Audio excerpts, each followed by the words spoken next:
Welcome back to the Papa Me channel. How you doing? How you doing? Come on and sit on down because today summer is here. Woo!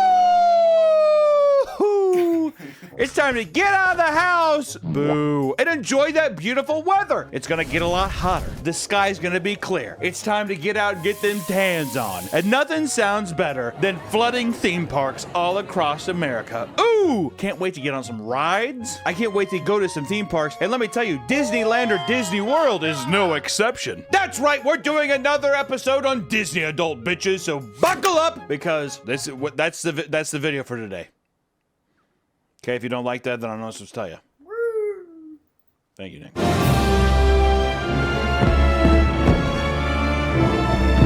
For those of you who have never had the pleasure of encountering a Disney adult or have never seen a video on Disney adults, you should consider yourself lucky. Disney adults are people who are obsessed with Disney and make it their entire personality, which people argue that it's people who are stuck in a childlike mentality. I am a Disney adult. I'm no stranger to feeling sad for days at a time and barely being able to make it out of bed, or feeling so anxious and overstimulated just by going outside that I feel nauseous and get to the verge of passing out. By going outside, it causes you to black out, nausea and vomit and stuff. My parents raised me on Disneyland. Every day is a challenge, and we're all just trying to get through it as much as we can. This is just how I cope, so I sometimes get really sad when people make fun of me for it. This is depressing. Happy World Mental Health Day coming from a Disney adult. You know, here's the thing. I've said a lot of negative things in this channel. Mostly about myself, Nick. And I think if you have a passion in your life, that's completely fine. But at the same time, you can't get upset when people poke fun at you for having an eccentric passion, all right? That's what I have to say. So if you're a Disney adult, wear it proudly, but don't give a f when people come at you and they're like, that's weird. Because Disneyland is for children. Objectively, is it not for children? Families. For families. For families. For families. If you go there, if you're a 30-year-old millennial with no children, that's it. It's a little, you're standing out a little bit. Probably not anymore. There's probably way more Disney adults that go there than children. But I feel like children are just like, why the f would I want to go there and wait in line all day? Dad, come on, it's fun. But basically, it's essentially just extreme consumerism. It's going there and buying as much Disney product as you can and being around the IPs you like. You know, everybody has that kind of shit, all right? It's not the biggest deal, dude. People collect art, people collect stamps, people collect little statues and dolls, but I collect clothes. Oh my god, she's beautiful. I don't know actually what I would do if I found out that a woman collected Mickey ears. If you were single, would you date a Disney adult? Hell yeah. I'll date anybody who's passionate, Nick. Passionate about something. I don't care what it is. What if she made you dress up as a Disney character for sex? She made me dress up as a Disney character. Which character? Every day it's different. That's awesome.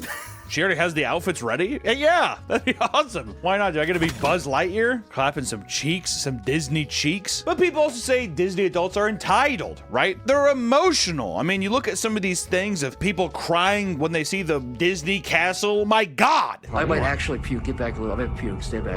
Because it's a safe space for these people. But all in all, I think the biggest criticism is that they're just a bit obnoxious. Usually it's millennial core humor trickled in with weird boomer humor type stuff. And it's just odd. And then the whole thing is it's like we're quirky. It's disgusting. I really don't know how else I'm supposed to say it. It's just kind of gross. Disney adults, they're not impervious to the rules that Disneyland or Disney World has set in place, which Disney World does have some very strict rules. And today we're talking about one rule that was broken that made people go absolutely banana sandwich, and it started a new cavalcade of crazy shit. But let's talk first about some of these weird and obscure rules, such as no selfie sticks. Sorry, Asians.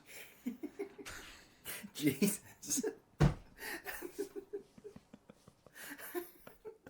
Asian tourists with their cameras is insane. That did come off really racist, and I apologize for that. Who's editing this? Jono. Okay, we're good.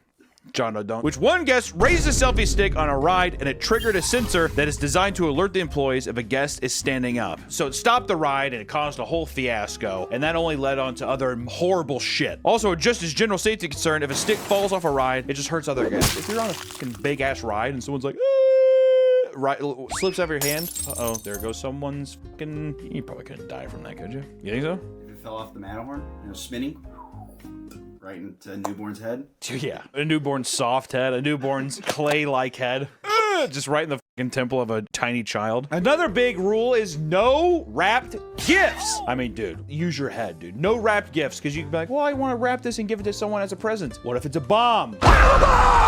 you say in an airport? Yeah, I hope my bag doesn't explode! But it could also be used to smuggle weapons or drugs into Disneyland. And that, my friend, is no bueno. I mean, it'd be funny, but it'd be no bueno. My favorite rule, though, is no scattering of ashes. The amount of people who have died on their deathbed been like, put my ashes in Disney Park, please. What would you do if your mom was like, spread my ashes at Disneyland? Okay. And then... I will, Mom, I will. Just fucking down the garbage disposal. Whatever. It's what Mom would have wanted. She wants to be at the house. Oh my God. Someone spread some ashes on Rise of the Resistance at Disneyland last night, according to Reddit. That is fucking crazy. That's a dead person right there. Well, they had to shut the ride down because it's a biohazard. Yeah, you know that they were like, do we have to shut it down? They're like, yeah, we have to shut it down, sorry. No hanging clothes off Disney hotel balconies, because Disney doesn't want wet clothes to fall on someone and have the potential to break their neck, or have a towel fly onto a windshield and cause a 50-car pileup, because as you know, Disneyland is magical and all of their hotels are right by the freeway. That's what's so magical about it. And also, sorry people, sorry Disney adults, but here's a fucking rule for you. Disney characters can't assist in marriage proposals. That one seems kind of cruel. So they have Disney engagements that you can schedule with certain characters, but it just depends. Basically they're just like, you have to schedule it with the park itself, which not me, dude. If I was there and if I spent $80 on a beautiful ring for my soon-to-be bride, I'd grab Goofy by his collar and be like, gorge. I'm like, Mickey, don't you have something to say? He wants to marry you. And I'm like, that's from me. If you had a mascot do that, how fucking weird is that? I'm asking you, not Goofy. And he's like, but the most egregious rule at Disney. I don't want to say it. Wow, really making me do this. The most egregious rule for Disney adults is the rule that states no person over the age of 14, sorry Disney adults, can wear costumes in the park. Yeah, let that settle in for a second. I mean, there's some Disney adult who never know, or some person who's dreamed to go to Disney. I've always wanted to go to Disney and dress as Woody. What am I gonna do now? Jumps off a bridge. Sing with me, sing for the year. I can't take it anymore. Just jumps off. This is to make sure the guest is not mistaken for a cast member, and also for guest safety. If the costume is dragging on the floor, it could be a potential safety hazard. But also, you might have somebody who's dressed up as Pluto, which is Goofy's dog. I never understood that. Goofy's a dog, and he's a dog named Pluto.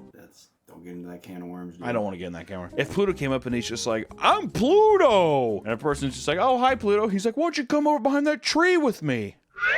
Do you like candy? And just a handful of various pills. Do you like candy? The kid's like, yeah. Well, here, eat these. I will, Pluto, I will. Do you think Pluto's just faking it? Like he's a human pet to them? I think Pluto's probably a puppet, I'd imagine. Why would he be a non-sentient dog, but then Goofy is? But it seems like a fetish. It's almost like if you had a human being dressed up as a chimp, and they were your pet monkey, and you just like the shit out of them. You know what I mean? But they can definitely talk. Pluto can definitely talk. There's no way. There's no way. But of course, Disney adults did not take this lightly. It was something of utter disgrace. I mean, how could their beloved heaven do this to them? They were crushed. On Sunday, I woke up at 4 o'clock just to get ready. I don't like that. They focused in on her fucking those paws, dude. April Spielman's fingernails are still sparkling green from her weekend trip to Disney World. Still sparkling green. They were stopped at the front gate because park officials felt she looked too much like Disney's official Tinkerbell theme park character. You know, they just said you look too good, so you're gonna have to take off the costume. They said you look too good, you have to take off the costume. And I said, why? Why? Adult costumes are clothing that can be viewed as representative of... Well, yeah. That's just waiting for chaos to happen. What if every guest, what if 90% of guests had costumes on? You wouldn't know. People could like grab somebody, put them in a costume and take them. You wouldn't know. The person's like, ah! But it's just a mask that's just like... So you had no idea? They were talking about how little girls, it ruins their dreams, but it ruined my dream because I just wanted to be Tinkerbell. All right, I felt bad at first, but then that made me want to be like, okay, dude, let's come on. It ruined a little girl's dream, but my dream of being Tinkerbell. They are literally causing a scene at the park. Take a picture with you guys. Excuse me, can you just sign? Can you just sign her?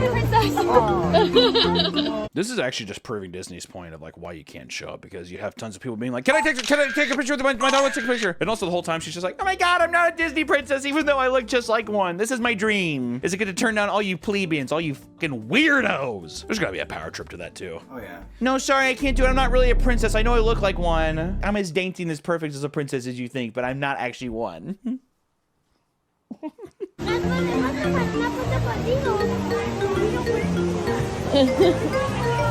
She doesn't even talk to the Spanish child. The child speaking Spanish, she just dips her head and runs. Non-English speaker. Runs off. This is what they're talking about. Causes a whole scene at the park. Now people are all confused because they're just like, wait, what? It causes too much of a commotion. But hope grew, ladies and gentlemen. Don't you feel too bad for the Disney adults, as I'm sure all of you are right now. Don't feel too bad, because hope did grow as people looked at the rules with a magnifying glass and found a way to circumvent this travesty. This new loophole that they got around is called Disney bounding. Yes. Disney bounding is when you dress up in regular clothes to look like a particular Disney character. You know, wearing clothes and hats that match the color scheme of particular characters. You know, if you wanted to be Gaston, you probably have like a red shirt and maybe some yoga pants and a big old dick between those legs. Or if you wanted to be Tinkerbell, at this point, you would wear maybe a green shirt with a green skirt. There's Tinkerbell. Bro, you hot! Oh, and he's got that knapsack on him. AI will never be able to replicate this. I just want to say, I don't know, the modeling world has ruined people showing off their outfits now. Especially like a guy, he has this like hat on and he's sitting there and he's like, I just wanna get high on my lover. He's dressed like a fucking 7-year-old, looks like a small British boy, like Tiny Tim. Nothing can stop us now. I'll tell you how. We're gonna make it happen. What is this song?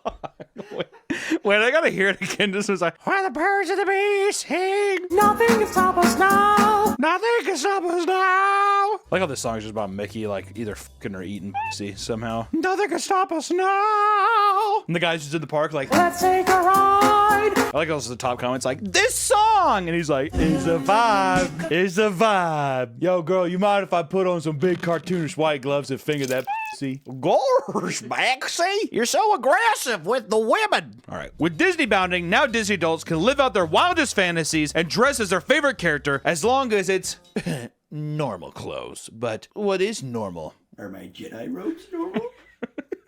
My Jedi robes normal? Well, is my lightsaber normal? Because I wear that every day also. Disney adults anger some online after they invent Disney bounding to avoid costume ban. My personal hell is what a quote says.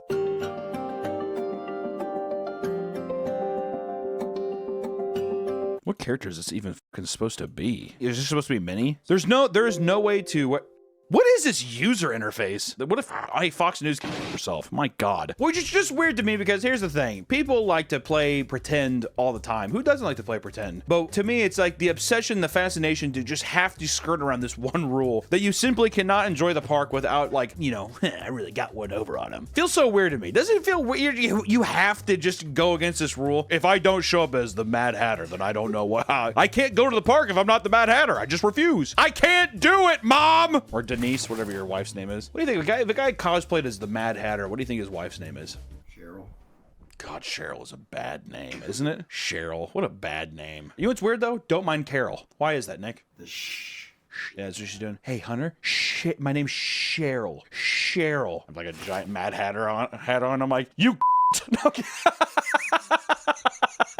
First, we'll start off with Disney-bound creators because there are a lot of them. I'd say I found the majority of this stuff through creators online, people who are showing off their Disney-bound fits. And we're going to start off with Leslie Kay. The creator of Disney-bounding is a blogger named Leslie Kay, and she coined the term in 2011. But it wasn't until 2012 did this trend really blow up and become huge. She has a blog specifically called DisneyBound.co, where she posts mood boards of her sick fits. Jesus Christ, this one with this backpack. If I had an 8-year-old daughter and she's like, can I wear? I'd be like, of course. This little pink outfit. Yeah, we want a Disney bound, fine. If Cheryl came up to me and she's like, I want a Disney bound, a Sleeping Beauty. I don't know. Shh. Shh, I don't care what you say, I'm doing it. That's the kind of person that Disney bounds, dude. I would be disgusted. I know it's wrong to say, because at the end of the day, here's the thing, Nick, is it's just pink pants and it's just a pink shirt, whatever. It's the principle. Why do you have to escape, honey? That's what I'd say. Why are you always trying to escape? My life's miserable, and this is the only happiness I have.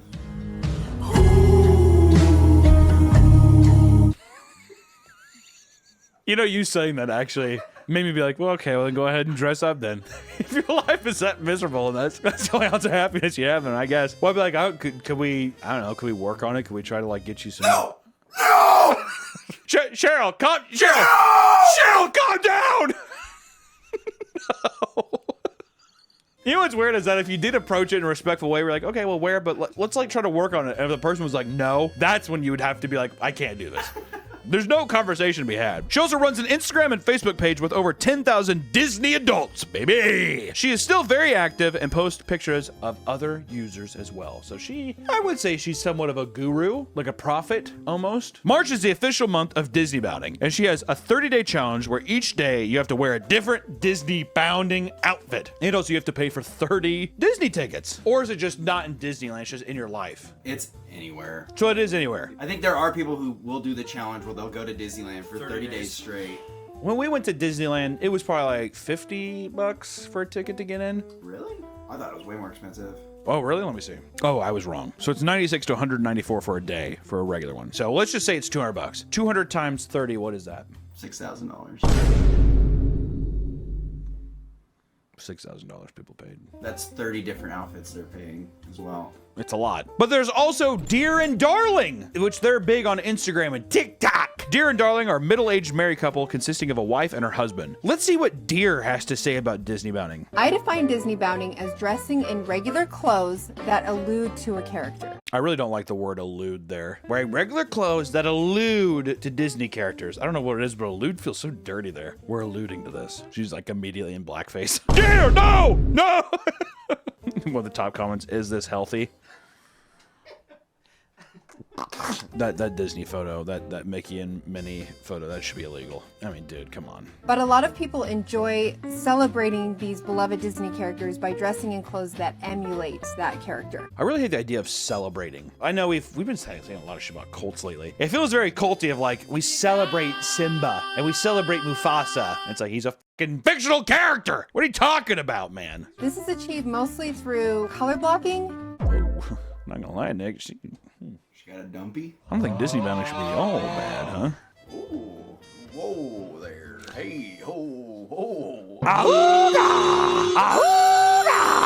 Oh my dear, oh my stars. Here we are as Daisy and Donald, gender bending. This one was a little bit controversial. All right, come on, Daisy and Donald, and he's Daisy. He really fought that one. She's like, no, you be Donald, I'll be Daisy. He's like, I want to be Daisy. She's like, okay, fine, I'll be Donald. He's like, thank you, God. For Yoda, I got these cute little ears off of Etsy. Look at that.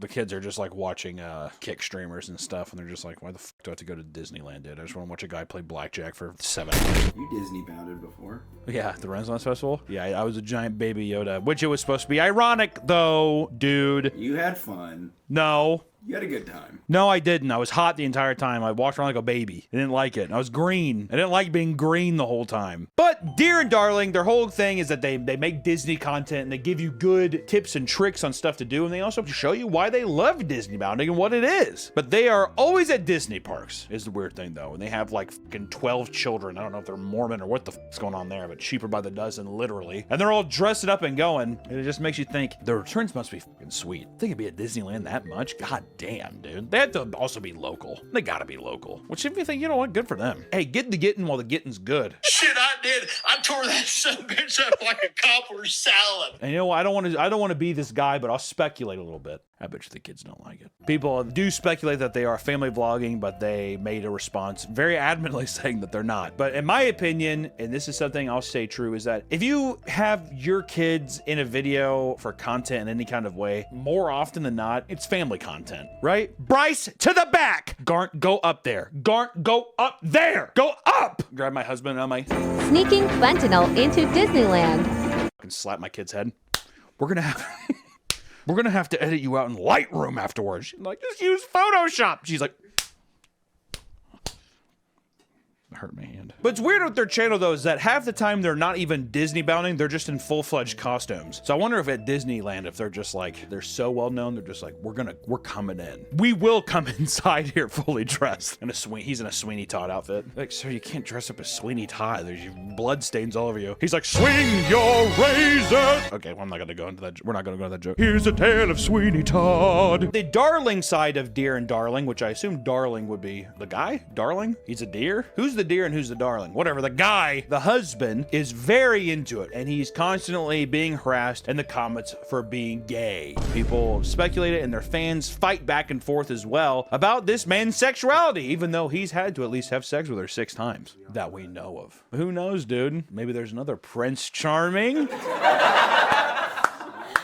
Internet trolls in our comment section calling Paul gay. Why are you gay? Who says I'm gay? You are gay. That's kind of a cute way to address it. How funny would it be though if the next video it's like her like mascara running in her face? Paul's left! He ran off with some guy!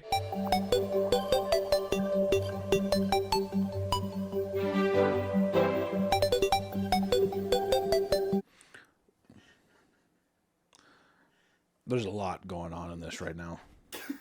First off, you be too old to be acting like this, all right? Also, what kind of weird Best Buy TV kiosk do they have going on in their house? His son's just around the corner like this.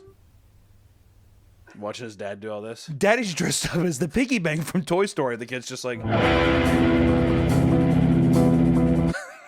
He's like doing a handstand. Tyson! Tyson, press record for dad! Tyson!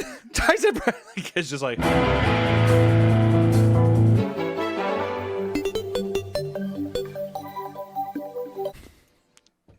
What's up with this 3D shoe? God damn, dude. But, you know, Deer and Darling are moving on from Disneyland, and they do stuff outside of Disney for content now. Get ready with me to go to Taco Bell. I have options. So now they're Taco Bell bounding. I have options. I think I'm feeling the pink. What if it was, you're gonna go visit your husband in prison? Would you dress up like a guard? No, I dress up as like a or a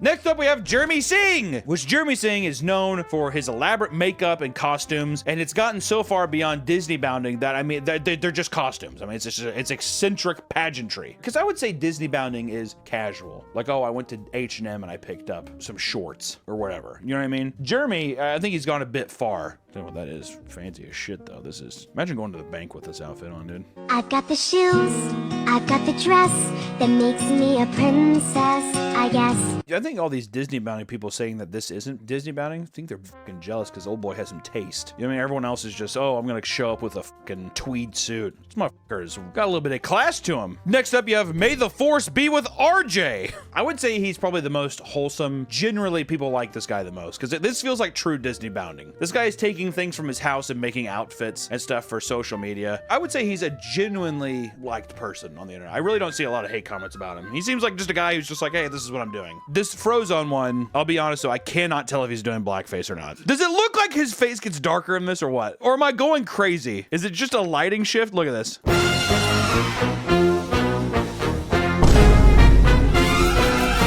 Is that... Is this? I can't tell though. I cannot tell. Did he darken his face? It looks like it. I think it's just the lighting. Tell you what, he is holding that pose for a long time, bro. Is actual frozoned. Which, getting out of content creation, even people online who aren't seeking content creation do upload it to the subreddit, Disney Bounding subreddit, and there are some unbelievable posts there, such as this man who is a nice Cruella de Vil. I think he just slayed. What about a Princess Ariel? This feels like just a regular outfit I'd see in Portland, Oregon. And maybe everyone in Portland, Oregon is just Disney bounding all the time. They have no idea. Like, wait, what the hell was that? Wait, what? Honestly, the Mr. Incredibles one is pretty good, but the mask is just way too big. I would accept everything else, but the mask is just cartoonishly large. God, this kind of smirk is kind of getting me though, huh? A little bit. Look at this guy. I will say the lightsaber could be bigger. And the buttons on the lanyard. That doesn't matter. It leads to the conclusion of today's video, which makes me think, what would Walt Disney think of these people? Walt Disney made Disneyland because he wanted it to be a place for families to come and children to believe that this place is real and it's magical. I'm honestly thinking that he's like a dude from like the 60s. He'd be like, what the f are these freaks doing at my park? He's like, it's for children and families, you monsters. It's like stopping at the gates and grabbing them. But I just, you know, it makes you think, it makes you wonder. I don't think that there's anything wrong at all with trying to escape and do something, but it does feel weird where if you took this stuff and you put it into your regular day lives, what are you escaping from? You're saying that you're championing these Disney characters, but why? Why not champion yourself? Why not raise yourself up? Make yourself feel good and look good. That doesn't escape into another character's world. Doesn't mean that escaping is always bad, but I do think if you're continuously escaping, I think you could fall into some very weird practices. Thank you so much for watching this video about Disney bounding. If you're a Disney bounder yourself, please, for the love of God, don't skin me alive. I appreciate you all. Have a good rest of your day. Bye-bye. But if the fans like it... Fuck the fans! Welcome back to the Papa Meat channel. How you doing? How you doing? Come on in and sit on down because today we're talking about alternative medicine. Now see, here's the thing, guys. I have a lot of friends who refuse to go to the doctor. Yeah, I don't blame them. Going to the doctor's office, it's weird, it's sterile. There's usually definitely at least 3 people there that don't want to be in that profession at all. And you're like, you're supposed to be my guardian angel here, and I don't know, I feel weird about it. But it's opened up my mind to the idea of maybe diving into some alternative medicines. Maybe medicine, not necessarily scientifically proven to do anything, but holistically, spiritually, it might do wonders for me as well. And today, I wanted to dive deep down the online rabbit hole of alternative medicines. Ooh. Well, is that okay? But you're probably wondering, Hunter, what exactly is alternative health? Well, let me tell you. Alternative medicine is a term used to describe treatments or cures that have no scientific backing, like traditional medicine, but rely on testimonials, anecdotes, spirituality, religion, superstition, or supernatural energies to promote their effectiveness for their healing powers, which it's also known as like pseudoscience or new age medicine. You've probably seen it thrown around, or maybe you have hippie mom or crazy mom, I don't know, however you want to describe her, who maybe throws these terms around. I don't know. Don't shoot the messenger. A lot of alternative medicines are traditional or cultural, but there are new alternative health products and tips popping up every day, most of which have no proof they work and are just plain dangerous advice that is thrown around online, which makes it kind of funny and also makes a lot of the proponents of these people just kind of little goobers. Little silly goobers out there, right? And let me tell you, I am not the pinnacle of health. No, Nick. Look at me. Dad's sick. What are you sick with, Dad? I wish I could crown command so bad. I really wish I could. Try yawning. People say yawning, or what's the thing, the tongue thing? Put your tongue in the roof of your mouth. Isn't that what Natalie Portman does or whatever?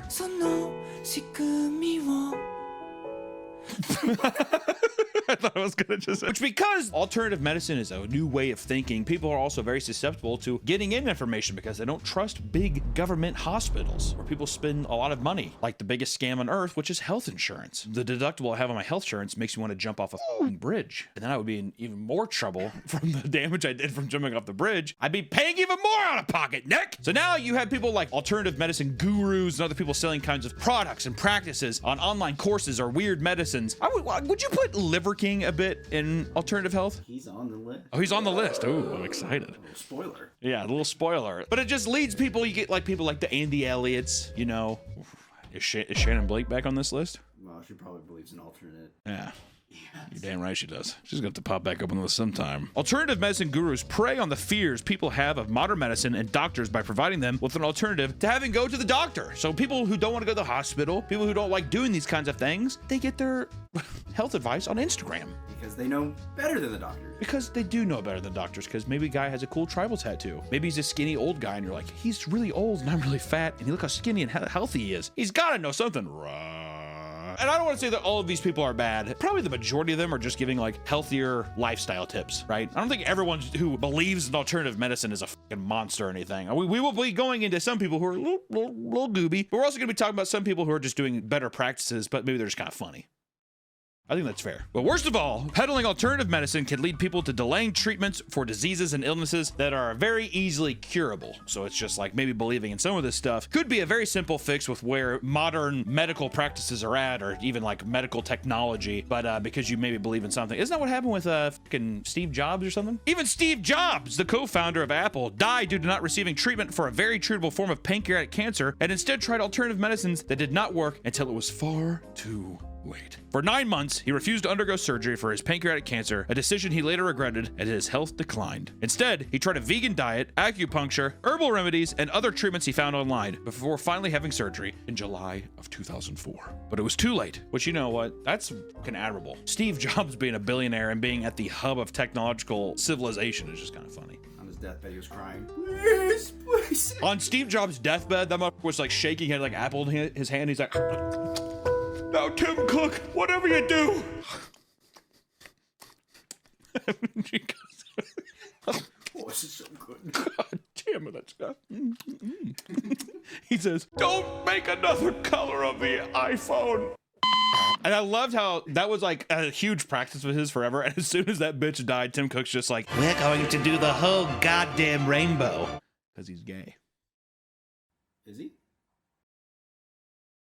Now that we know what alternative medicine is and health gurus and all that kind of stuff, we can actually start diving into them, which I want to dive into my favorite one first. Perineum sun exposure, or more commonly known as butthole sunning, which is fun. I'm not flexible enough. This is why I'm in hot yoga right now, dude. I see people doing this kind of stuff with their back, you know, just also that rock would be hot. I bet you that person's back is scorched right now. Can you imagine that? There are several versions of this, including Yanni, your vagina, and ball sack sunning, but they all follow the same basic principle. You lay on the ground, on your back, like a baby with your legs in the air, and you spread your asshole so it can be sunburned. Like a banana chip. Every time I see banana chips, I always want to eat one of them, but then I look at it, it looks like an asshole, and I'm like, do a little scratch and stuff.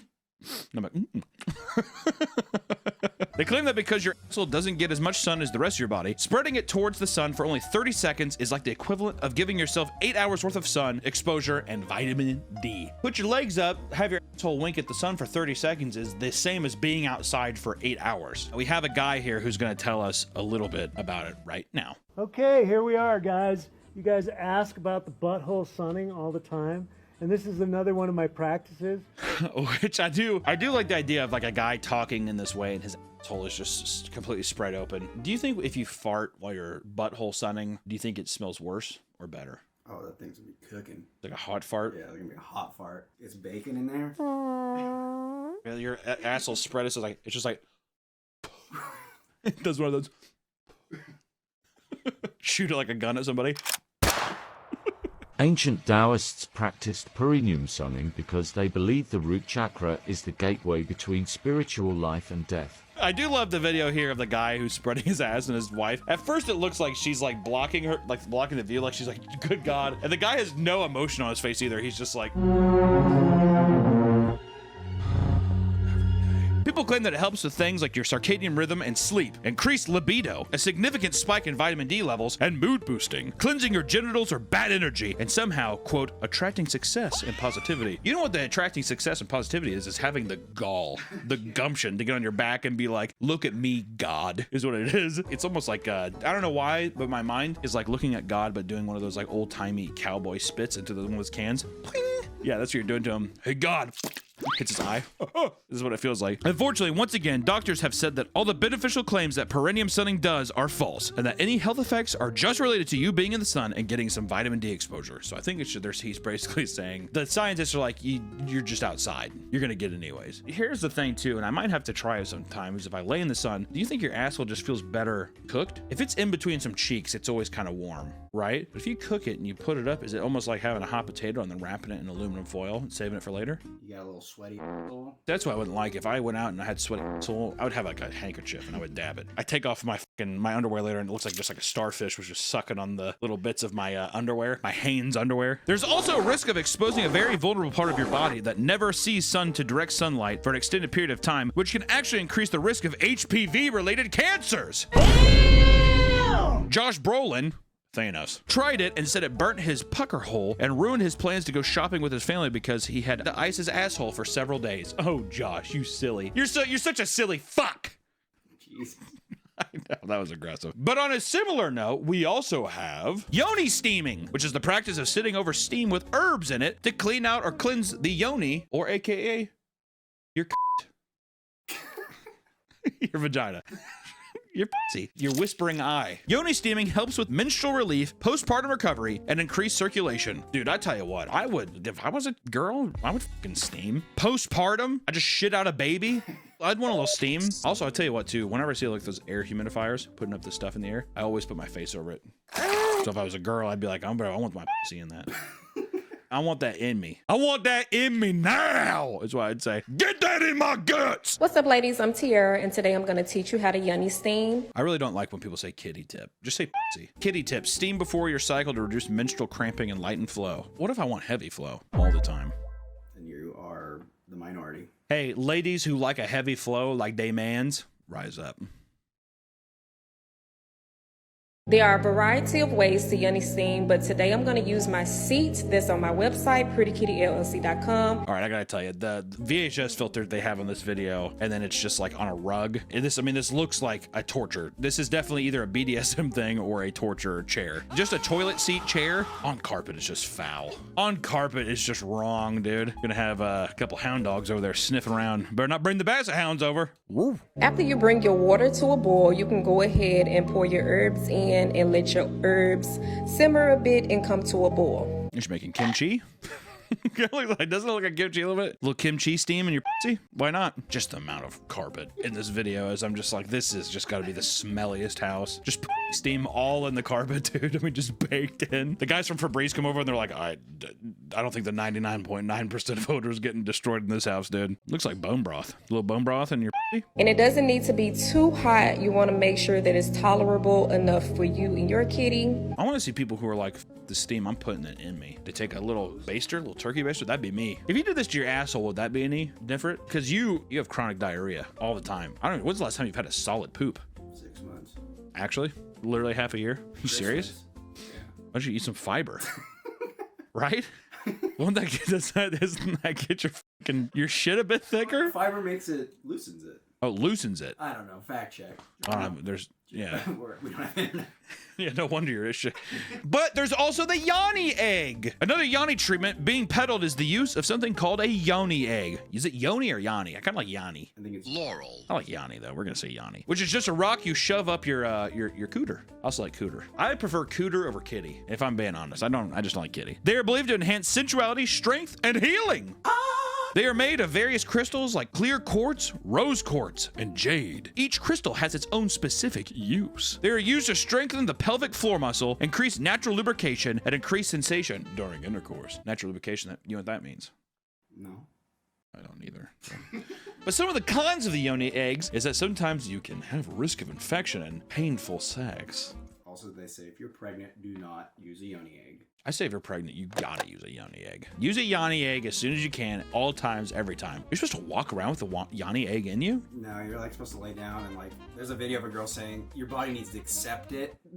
Don't force it in.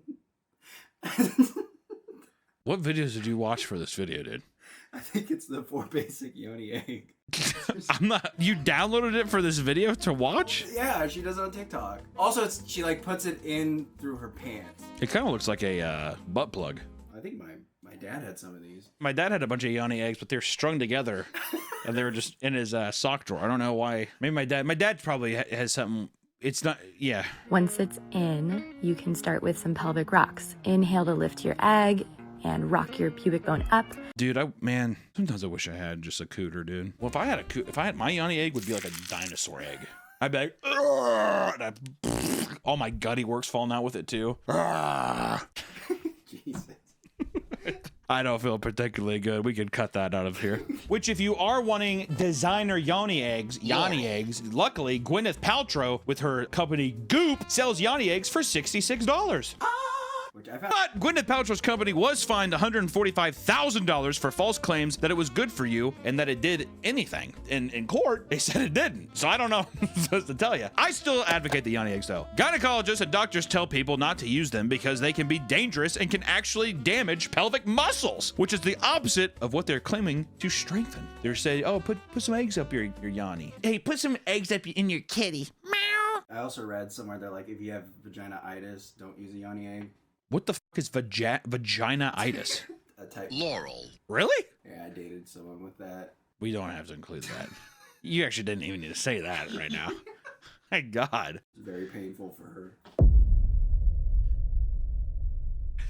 Which Gwyneth Paltrow's company Goop has sold some of the most interesting products, including a candle called "This Smells Like My Vagina" and a $15,000 gold vibrator. I'm not gonna lie though, the sensation of some gold, huh? Something my mans can't give me. Got a gold dick? Well, unless you're a gold member.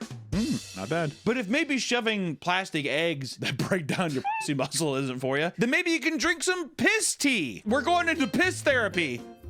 Yay! My God. Nice hangout today with my new friend, Redacted, deleted from this earth, and her amazing stash of aged urine. We welcome all initiates to aged urine here. It's the most powerful free medicine you'll ever use. This has to be a troll. I'll tell you what, though, they have, if there was a fucking spectrum of fucking piss colors here, I mean, do they have every one? I feel like they do. They have light yellow. There's even some clear one. I wish my piss was so dehydrated that it was almost black. Ever heard of maple syrup urine? Maple syrup urine? No. That's a disease people have where they'll pee out maple syrup thickness and color. Well, I don't think it'd be pleasant. As much as I'd want it to be pleasant, though. Especially, like, imagine you know it's coming. You're like, oh my God, wait, no, I have the maple syrup pee.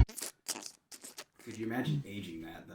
Oh, dude. The divine butter, as they call it. Oh, dude. Give me some of that. The claim is that you are reabsorbing all the vitamins and minerals lost when you pee them out. But research shows that those vitamins and minerals are just so minimal that just taking a vitamin would be healthier. Who would have thought?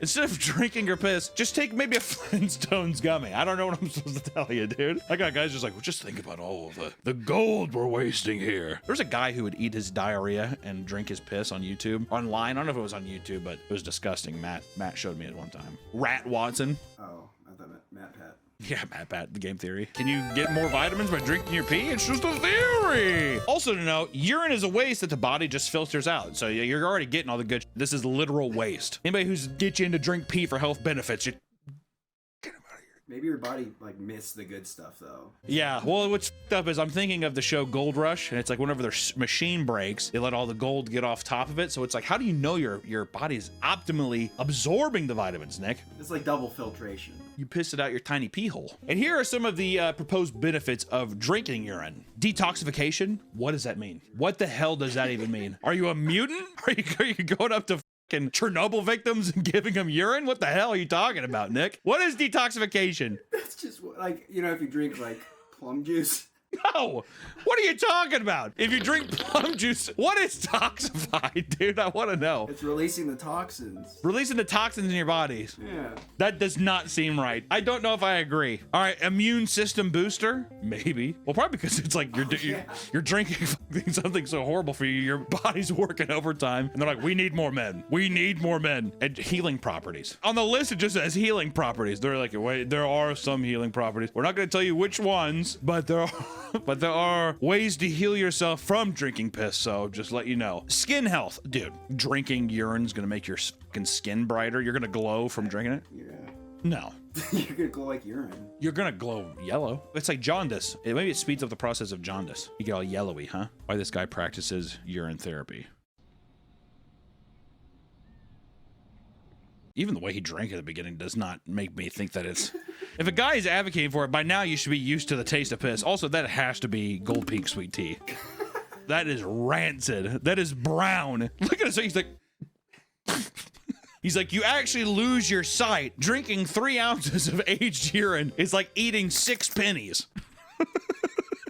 Today we are talking about the ancient art of Shivambu, aka urine therapy. If you're in good enough shape and you're kind of older, people will listen to whatever the hell you have to say, don't they? Because they're just like, what is his secret? And it's like the idea is like, he probably just didn't eat bread. You know what I mean? Motherfucker was probably like, I think I'm gonna skip soda. Now this therapy is not right for everyone. It's very esoteric and it takes a Jedi mind trick to get over your conditioning, your industrial age school system. You know your conditioning, dude. He was like choking back tears drinking it for the first time. It's not for everybody. And it's probably because everything tastes like piss and smells like piss. How much of this do you think it's also people just doing something odd and then being able to like relay that to someone? Like they don't actually have any benefits. They're just like, yeah, I'm drinking piss right now because it makes me feel pretty good. So they're just doing it for attention? Or just like individualism. Oh, probably. You know? But again, doctors advise against doing this because it can be harmful to your blood and kidneys and can reintroduce bacteria and toxins into your body that your kidney already filtered out, which the detoxification is re-toxication. And there's also a thing called urine injection therapy. Urine injection therapy. This is where you eat a small amount of something you're allergic to and then pee it out. Then you inject that pee into your muscle. I literally thought this was a troll. I was like, no way this is real. Apparently this is very real. And in 2009, a Bolivian woman died trying this. That's like if we gave Harry some shrimp and had him piss it out and put it to his fucking bicep. Why would you do that? My God. Jesus Christ. 1 second, sorry. Next up, we also have coffee enemas, which I've heard of coffee enemas. You shoot coffee up your butthole, it gets to your bloodstream faster. Why not, dude? I will say though, people make weird parties out of it. I don't like coffee enemas. It's like, do it by yourself. Which coffee enemas are promoted as a way to heal toxicity in your colon and help with chronic gut issues. I thought it was just to get you zapped up in the morning. Apparently there's some good stuff here. The process involves brewing a pot of coffee, mixing it with water, and blasting it in your asshole. That last part, you can do it however you want. There's really no right or wrong way to blast it. Well, you need to make sure it goes in the hole and gets up in your gutty works. There's absolutely no evidence this helps you. And some of the common side effects of at-home colon cleanses, especially with coffee, include rectal burns. Well, yeah. It's a piping hot pot today. God damn! Nausea, vomiting, cramping, bloating, dehydration, bowel perforation, infection caused by improperly sterilized equipment. You're sharing turkey basters. You don't want somebody's poo-poo germs getting on your poo-poo germs, all right? They don't like that. People have reportedly died from these coffee enemas as well. A breast cancer patient began frequent self-administration of coffee enemas. Later, this patient experienced liver failure and died thereafter. The most likely cause of death was the electrolyte imbalance. That's sad. Which at the same time, dude, if I had cancer, why wouldn't you just try anything? You know what I mean? Why not? What if it's stage 1? I'd still say it's cancer. I don't think there's any form of cancer where I wouldn't be scared. I like how you're like, what if it's stage 1? Oh, you're stage 1, so you don't have to have the charity then, right? I don't have to give you a check, right? Because you have stage 1. Is that what you're like, Nick? You're a monster. I'm just saying. You better hope that you don't ever get stage 1 because you were getting a rude letter in the mail. Next up, we also have eating basically raw products, meat, water, unprocessed waters and milks and all kinds of stuff. And we wouldn't be doing this video if we didn't bring up our good champion, Liver King. Brian Johnson, aka Liver King, became popular on Instagram and social media by promoting a lifestyle where he claims to eat raw meat on a carnivore diet, which is nothing but meat. Crazy abs, he's a very in-shape man. I think he's 4'7". He looks horrible. Oh, he looks horrible, Nick? Well, take off your shirt. No, go ahead. Take off your shirt. If he looks so horrible, take off your shirt. His skin looks so bad. Oh, okay. Well, I know he's old, but... Oh, okay, man. Stage 1. Stage 1, Nick.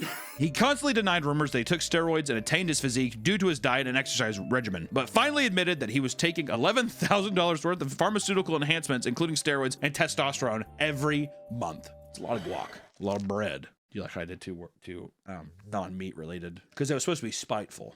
The vegan king. Yeah, more like... Which he was doing this all to sell his own brand of supplements and health products, and the marketing of these campaigns were very cringe. I don't know if you ever saw them. 10 out of 10 lions eat the whole feast. Primal protein shake, that's delicious as f***. The whole feast. Very excited about that. The whole feast! Does that lion look sad? He looks like he's about to cry. The lion does look like, get me out of here. I'm sad. It's the lion from Chronicles of Narnia. I'm supposed to be Jesus. Okay, don't put that in. Bad joke. Which I know we're beating a dead horse here, but doctors claim that you need to be very careful when consuming raw meat, as you can get food poisoning and a number of foodborne pathogens by eating raw meat. All right, this is just me saying, as a buddy, letting you know what I found online. I would never know that. I know it's bad to eat raw meat, but I didn't know what it actually did to you. Did you hear about the girl who ate uncooked pork? What happened to the girl who ate uncooked pork? They did an x-ray of her entire circulatory system had worms. You said that in a way that makes it feel like a lie. Even the way you said worms could not have come across as more of a lie. All right, well, that's cool. Worm woman? What do people like worms? She died. She had, I think, 3 kids and a husband. God, It's tragic. What a haunting story to tell me. Something that's becoming more popular recently is drinking like raw milk, which is just milk that hasn't been pasteurized. Claims that skipping the pasteurization process will allow you to consume the natural pathogens in the milk, and you can get antimicrobial and immune boosting properties. But you can, once again, get very sick from these pathogens because you're not a cow. Also, the cows walking shit and the shit gets all in the udders and... The cow's walking shit gets up on the udders. There's even a trend of drinking raw water, which is drinking water from a natural source that isn't treated or filtered, which of course is dumb because unfiltered water has bacteria and pathogens that will get you sick. I don't know if we told you this, but pathogens will get you sick. Don't do that. Just drink filtered water. We have whole systems that make the water clean. People and piss in waters. There's dead shit in the water. Don't drink the water. Imagine going to a lake and drinking lake water. Oh my God. No, thank you, sir, is what I'd say. That's why you go to your secret spring water up in the mountains where nobody goes. Yeah, well, you got to be like Sammy Welljack or whatever the guy's name was from Holes. You got to find those stuff, that water up there, because no one goes up there. The onion water? Yeah, the onion water. Which, let's say you want to try drinking the natural water anyways, fellas, ladies. Well, luckily there's a company called Live Water where you can get 2.5 gallons of live water for $36.99. That's a lot. They don't even do anything to it. They just go up to a lake probably and they're like, put it in there, $40, wow. Next up, we have human glue facials. You know what I'm talking about, the stinky stuff that comes out your wah-wah. Probably skip this one. Which human glue facials are exactly what they sound like. Where's this going, dude? Which is rubbing human glue on your face as a natural facial remedy that can apparently moisturize and build collagen production. Women getting a facial using salmon cum. Salmon cum? Doesn't have to be human, baby. It could be, you people are putting animal glue on. It's easier to get the animal stuff. I was gonna say horse glue, but that's just glue. Unfortunately. There's no evidence that it does any of that. And the worst part is that you can actually have allergic reactions, give yourself acne, or even get an STD on your face. From glue? No. I buy black market glue. Why? I don't know anybody. You're a guy though. Why wouldn't you just use your own glue? Oh, that's gross. I don't want to glue myself. I don't think you glue yourself. I think you just probably... Which maybe we want to get out of the physical realm of weird health practices, right? Why don't we go to the brain? Mental health. Didn't think I would be so bold, did you? Well, I'm an advocate for mental health. All right. Better help ad right here. You could do things called rage retreats if you have a lot of inner anger, right? Maybe a lot of different things going on. You can go to a rage retreat and spend $4,000 yelling with other women. Sounds like my wife's book club. This is a ceremony in which participants scream and beat large sticks on the ground in the woods. Participants are encouraged to think of people and experiences that have wronged them and to scream and swing the sticks for at least 20 minutes or until their arms get out, which for me would be a lot shorter. Give me a 3 minutes. 3 good minutes of screaming and whacking something, I'd be toast. You kidding me? My fat ass, I'd be winded immediately. My screams too after a while, I'd be like, Hey, you know, there's nothing wrong with going in these retreats and doing this kind of thing. I just think it's kind of funny. Going on top of a mountain and slamming sticks around like a fucking caveman and screaming out into the void, you know? But sometimes, yeah, if it's good for you, then I say do it. If you got $4,000 lying around, that's what you want to spend it on, I don't give a fuck. Do what you want. All I'm saying is I would buy a sick race car bed. Why don't they sell adult race car beds, Nick? They do. I have one. That's a revelation. You have a race car bed? Yeah, I upgraded my bed from my twin to a queen race car bed. So at first we did have a single cab car. Now we got a driver and a passenger seat in the bed there. I'm pretty excited. But you know, this helps to release anger and just to get out some pent up emotions. But you could also just work out or go to a boxing class or something like that. But you know, if you want to spend the money and go up to a mountain and scream, do that too, dude. I don't go to a gym. I will be soon when I do my body transformation video. And by the end of this year, you guys be like, ooh, he looks so good. And you know, I'm gonna say I did. I went on top of a mountain. I screamed. I took $4,000. I lit on fire and I like, ah! And I threw it out like that. Have you seen the woman throwing ice in the tub? Yeah. Oh, okay. Yeah, the ice tub one is good too. I put that in there like, anyways, never mind. Yeah, dude, some people want to throw ice in a bath. Is that a fucking problem, Nick? You know, you've really shown who you are through this video. You know that? You really opened up Pandora's box to people. I hope you know that. There's a whole wave of hate coming for you, dude. You better watch your back. Go. But there's also spiritual energy camps as well. Spiritual energy camps are another way to release emotions that promise to help heal your ailments through spiritual ways rather than conventional medicine. Sometimes you gotta ask God. I do. I talk to him sometimes. I say, hey God, put that beam down on my head. Yoga Prana Vidya offers a 2-week energy healing camp that claims to cure various cancers, diabetes, relationship issues, and hearing loss. The most tragic of them all. What was kind of funny is YouTube had to put a warning saying AIDS can't be cured. YouTube AI, whatever, is just like, there is no cure for AIDS at this time. Yeah, fucking yoga prana vidya is just like, goddamn AI. The camp teaches you how to heal various factors of your life through the use of energy without touching the body. They also claimed a patient went in with a wheelchair, but by the end of the camp, they were able to walk on their own. Dude, religious people have been doing that forever, and I believe every single one of them. And you know, we have testimonies from these guys, right? This is heaven, and this is the only one place in the universe. I was living in a myth, and this is reality. Your healing started the moment you registered. Definitely not paid actors or delusional or alcoholics. I don't know which one. Which I want to say meditation and breathing exercises. I used to meditate. Used to sit in the shower and just kind of sit there. Well, I never did this. I know that people always think about this, but I just would sit and think after a while. And then my demons were too loud and they scared me, so I stopped. I just like the idea of some guy just being like, there's some bad people were talking back to me, so I cut that out. Which maybe if you don't want to deal with the weird and piss stuff or spiritual stuff, so then we get into biohacking and technology. Biohacking is a loose term that involves optimizing your lifestyle and diet with the little changes that can make you a healthier person. Sounds right. Sounds good. Remember the vampire we talked about? He was cool. He is definitely biohacking. He's definitely biohacking, and he has his olive oil, snake oil. I want to get a bottle of it and cook me some sweet potatoes with it. So I can stop doing that, dude. If I had snake oil, my burps wouldn't sound like that. Is alternative medicine Tums? Urine Tums? Yeah, my urine Tums that I have a bucket of Tums that I piss on and I eat them. It helps my heartburn, and it gets rid of all the gutty work acid that I have. It'll only run you through a morning routine of one of these biohackers. TikToker Primal Health Guy seems kind of normal at first, and then he says he'll sit outside and ice his balls. Then I'll sit outside or at the kitchen table while I ice my balls and do a face cold plunge. Already off to a good start.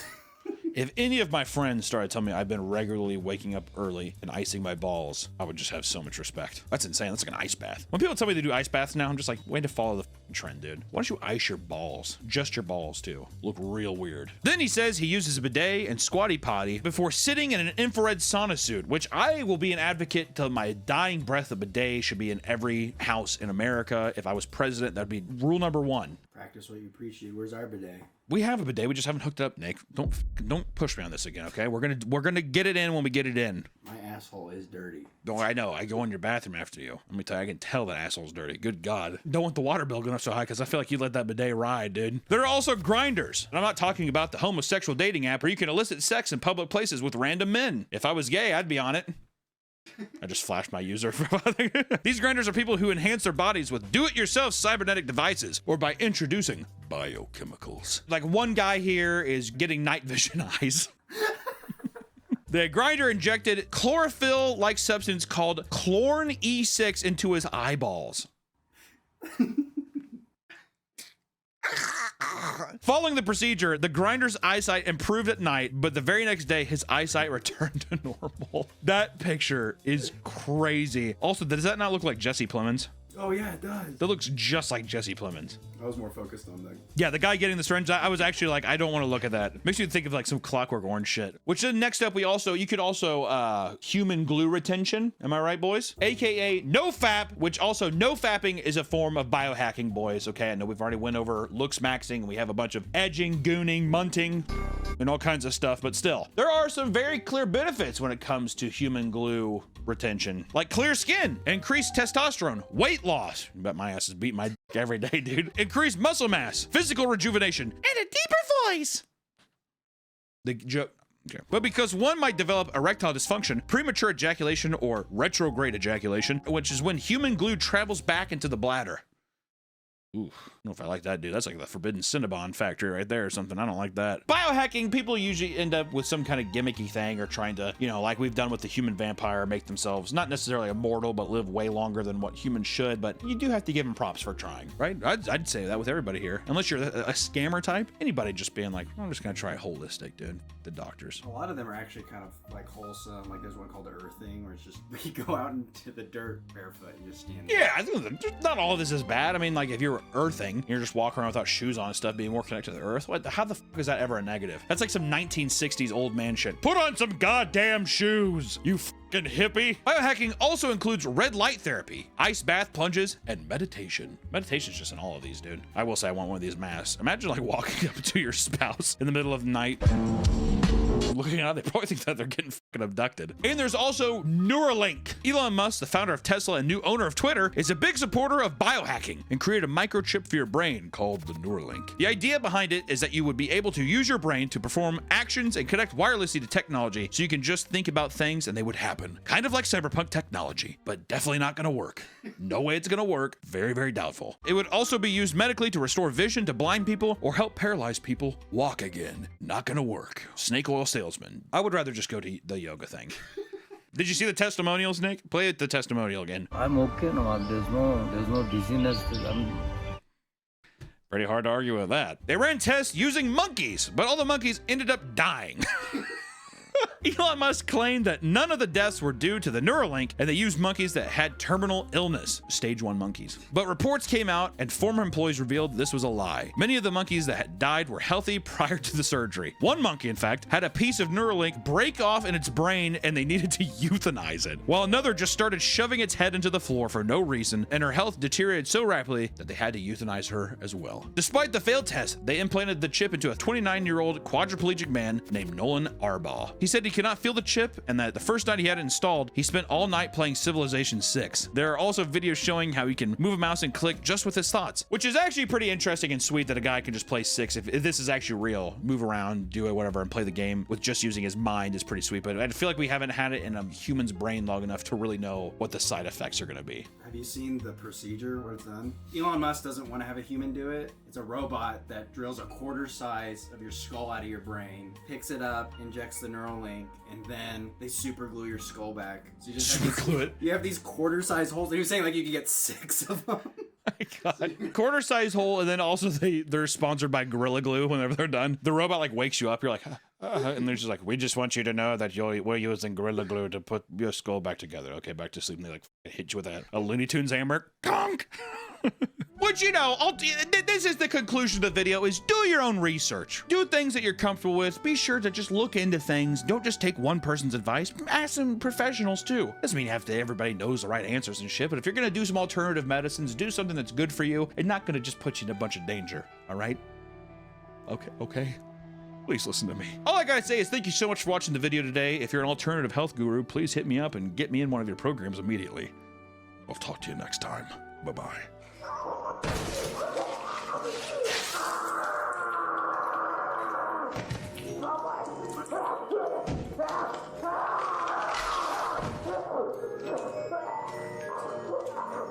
Welcome back to the Papa Meat channel. How you doing? Keep on sitting down because today we're going to be talking about mountain climbing. When you're putting up with the hustle and bustle of life, sometimes it's relaxing to head out into nature to grab some fresh air. For many, going on hikes and experiencing the outdoors is a great way to unwind, get rid of some stress. It's also better than spelunking, which is partially kind of why I wanted to talk about this, because we have been doing a lot more of these outdoorsy stuff, and nothing can comprehend to the horrors of claustrophobic spelunking or cave diving, but you know. Some people, however, love to take things to the utmost extreme, instead trying to conquer the most absurd and dangerous challenges nature has to offer. Mountain climbers have what seems to be an insatiable need to climb even the most deadly of landmarks, no matter how daunting they may seem. The world of climbing is a bit overwhelming to the average Joe looking to get into sports. There's a vast and unique culture, one that contains all sorts of bizarre characters. And not only that, but climbing is one of the most dangerous sports, with higher level ascents having claimed many lives. Though climbing as a sport has seen massive surge in recent years, it has undoubtedly existed for much longer. It wasn't always for recreational purposes either, as the Bible often tells stories of characters climbing up mountains to seek an audience with God. People used to consider mountains as a sacred place where heaven and earth collided, going out of their way to climb in search of communication with the divine. Mount Olympus, anyone? Hercules? That's where they say Zeus lives. Did you know that? Yeah, he would throw lightning bolts from up there. Also, one of my favorite moments in video game history, if I can be a gamer for a second, is when Kratos climbs Mount Olympus. He does, "The gods of Olympus have abandoned me. Now there is no hope." And he fucking free falls like Scott Snap and the Creed. with One Last Breath music video, and he's falling down. Those shots are identical. One had to have referenced the other, is all I have to say, all right? The part, it's like he's falling, it's like, so Kratos fell from the highest peak, whatever, that part. They do like a weird montage where it shows like Desert Storm and like a bunch of like World War II footage and shit. Because it's like, yep, that was Kratos. And you're like, is that really in the game? Okay. Oh, yeah. Oh, yeah. I thought you were trolling. No. It's like, it's a montage. It's like him on the throne. It's like showing like, like Nazis walking and stuff, and like all the wars throughout history. Well, yeah, then God of War 2 came out, and they're like, man, don't worry about that last part. There's other stuff we had to say. You forget about that. In 1492, a military engineer named Antoine de Ville embarked on the first verifiable alpine expedition. He climbed Mont Argue, a 68-foot tall mountain, along with 10 companions after being ordered to by King Charles V3, which I'm pretty sure is the 8th. Though they expected it to end in a divine experience, they were met with a small flowery meadow that they later marked with a cross and then baptized. First off, this sounds like a prison sentence. Go climb that mountain. He's like, what? He's like, no, seriously, go climb that. Also, no one's done this in history. Go climb that literal mountain. Charles, are you serious right now? Or? Did I do something wrong, Charles? Yeah, Charles, what did I like upset you? No. It's like you see like a broken picture frame. Not at all. I just want you to climb the mountain. Also, they left a cross up there. They totally killed someone. They fucking. Yeah, then we just put a cross up there and we baptized each other. What sins did you commit? Nothing, man. Nothing. Don't look over there. He was like that when we got here. Today, hordes of people between the ages of 18 to 35 flock to climbing gyms and mountainous destinations in search of things to scale. And according to diehard members, the sport is about challenging yourself and utilizing good teamwork and problem-solving skills to accomplish a daunting obstacle. Yeah, right, dude. People are just trying to peacock. It's peacocking. I'm trying to get the good Tinder profile pictures. Oh my God, good Tinder profile pictures. Also, have you seen them girls climbing? No wonder. Hey, if I wouldn't be in there even if I was in shape. But still, it's like good looking. Every climber I've seen is a good looking person. Have you noticed that? Every climber. It's the confidence that you could scale a mountain. So exactly. It's being able to like pinch something like this and be able to hold your body weight at your side. Clears up the skin. You're glowing all the time. Also, they all have nice asses. Guys and girls, big old bubble asses. Like a 42-year-old Venezuelan pitcher in baseball. Every middle-aged baseball player, best bubble ass you've ever seen. Of course, it's also just a popular form of exercise that is more social and exciting than a trip to your average gym. Every person who's in there, core strength. Unbelievable core strength. I am not in that shape at all. Don't plan on being. I plan on dying in my sleep, I would say soon. I don't know how soon, but if someone was just like, you got a long time. I don't think about that. But I do think that if I was an active person and I was like fit and all that shit, I would much rather just climb in a gym. Get on a goddamn treadmill or just bench press. I'm so bored with working out. I was memeing that I said that the teamwork thing, but having like a group of people go over there and you're trying to like accomplish like a certain climb would be pretty fun. Teamwork with that together versus a guy doing push, push, push, push. You got it. Nice. That's the next job that's going. Trainers with AI. You think so? Yeah. Just get your AI trainer who. I don't think AI can replicate having like a the best thing about trainers is that it is there. Trainers are for all the fat people is like you see a trainer and it's a specimen that looks beautiful. It's a beautiful person who's being kind to you. First off, so you're like, oh, and they're just like, honestly, it's like we're gonna get you there too. And they give you little weights and you look like a toddler. In like a little like the short end of a pool. There's a lifeguard there as if you would fall down and you would not drown. And they do, good job. Same time next week, and you do, and I get to go in my car, and I get to go to McDonald's, and I order all of it, and I do. See, I get to do this because I was good today. That's a trainer. And AI cannot replicate that. In theory, they can, but it's too tangible. It's right there. The high people get from scaling mountains can sometimes become so enticing that it becomes a full-on addiction and the basis for a person's entire personality, which I think just happens also with any form of exercise. Usually when someone gets into any kind of physical activity, it overtakes them entirely. That's why I refuse to do it. Because I have so much charm. How charming would you say I am as a person? Oh, extremely. You have a 10 out of 10 charisma. Really? I think so. 9 or 10. The reason why I dock 1 point. Okay. All right, easy. All right, easy. Go ahead. Is that maybe Maybe your jokes for some people might hurt their feelings. Not mine. I would be willing to accept that. According to an old climbing forum from the Hikai, many climbers have struggled to keep relationships because they simply can't stop themselves from leaving for an entire weekend at a time to climb to the point where it's tearing their relationship apart. One man admits that people would refer to climbing as his other woman. I don't give a shit. I don't give a f. You know, some people say the mountain's my other woman. Okay, Greg, I don't care. You think he's in the mountain? Like, also, too, here's actually, yes. I think he gets he thinks like hots a loogie on the ground, gets some dirt, puts it together, and makes a little volcano. There's definitely people, I bet you many people have ejaculated on a rock or two while they're climbing. Oh, I was gonna say not on a rock. I think just from high up. It shoots out. Hopefully no one's at the base. A bird dropping. If I think I would almost know instantly that it was not that, but I'd be like, I think a pigeon pooped on me or something. I'd have to say it quick before I start psyching myself out. You know what I mean? Goddamn pigeons are. Keeps coming down. Jesus Christ. How much you gotta go? Stop! There's a long list of equipment you'll need to summit any mountain, ranging from practical to downright absurd. Many rope solo climbers bring tents called portal edges because the rock faces are so long that it takes them multiple days to reach the top, which I don't think I could camp on that. I have props for people that like actually camp on the side of the mountain that they're climbing. How do you not have an anxiety attack that's gonna just... That's the thing. Don't wake me up when I'm falling. You know, if I fall off, I think if you're falling, you're waking up. I think your body's going to naturally wake up. I don't think it's a Looney Tunes cartoon where you're like, a little Wile E. Coyote splat on the ground, whatever. What does that also mean? Don't wake me up if I'm falling. Yo, Nick, wake up! Huh. I said, don't wake me up. I said, don't do that. Yeah. These tents serve as places to rest, but don't come with bathrooms. So many climbers bring a poop tube, which is a PVC pipe with one sealed cap and a removable cap. So up to it, you shoot it off. You shoot a little shit cannon. Or you bottle it up. I was using that they shit into it, they just seal the top of it. Yeah.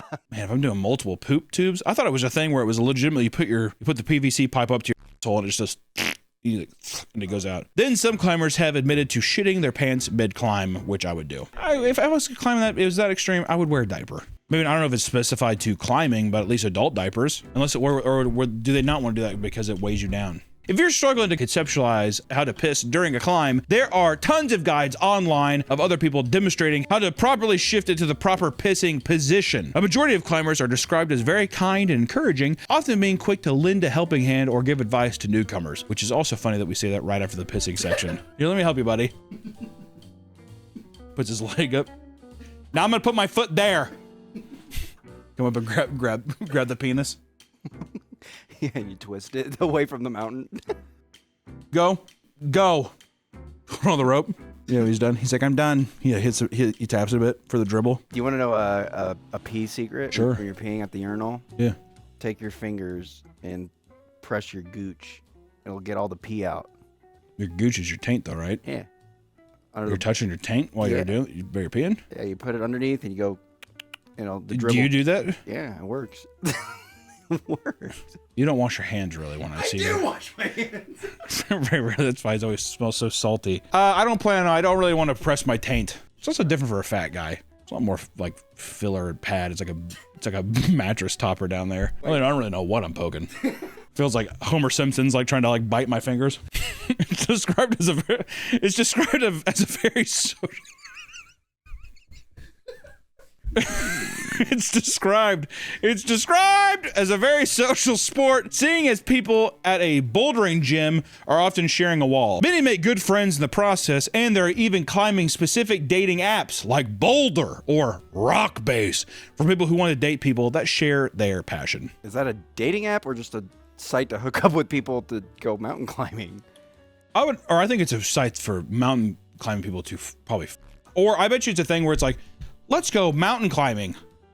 However, just like any hobby, there will always be a group of elitists that ruin the fun for newcomers. One infamous story takes place on El Capitan, a Yosemite landmark and popular destination for experienced climbers. 23-year-old Richard Henson and 20-year-old Mark Smith were two climbers who had lofty goals of completing a brand new route on El Capitan in 1982. And for them, this meant a route spanning 2,000 feet that had never been accomplished before, which included ascending a nearly smooth slab of rock about 900 feet long. They'd come everyone from out of town keeping their heads down and politely minding their business as they entered the park territory. Other climbers there didn't believe that they were experienced enough to do it, but were more so enraged that they didn't speak to the local climber community and align with their specific self-imposed code of ethics. I'm gonna do 1982, go out of my way to reach out to who? You didn't even tag our, like, give and hit up our friend group. It's like, how would I have done that? This is 1982. They faced nonstop harassment because of this, and Richard revealed that they couldn't even go to nearby convenience stores without intimidating groups of climbers surrounding them and screaming at them. Just be trying to, buy a carton of milk or something, and, we'd have a dozen climbers gather around us, back us up against, the cold area, and just basically scream and yell at us until finally some checker would call security to flush them out of there. I mean, we'd be just walking across, an area like this and be recognized and have climbers just surround us, 10, 12 climbers just surround us and threaten to beat us down and talk about how we'd be walking through the forest and, there'd just be the sounds of bones snapping, and then they'd ship us out of here in a box. And they were talking about blowing my car up, and it really got pretty crazy. Why?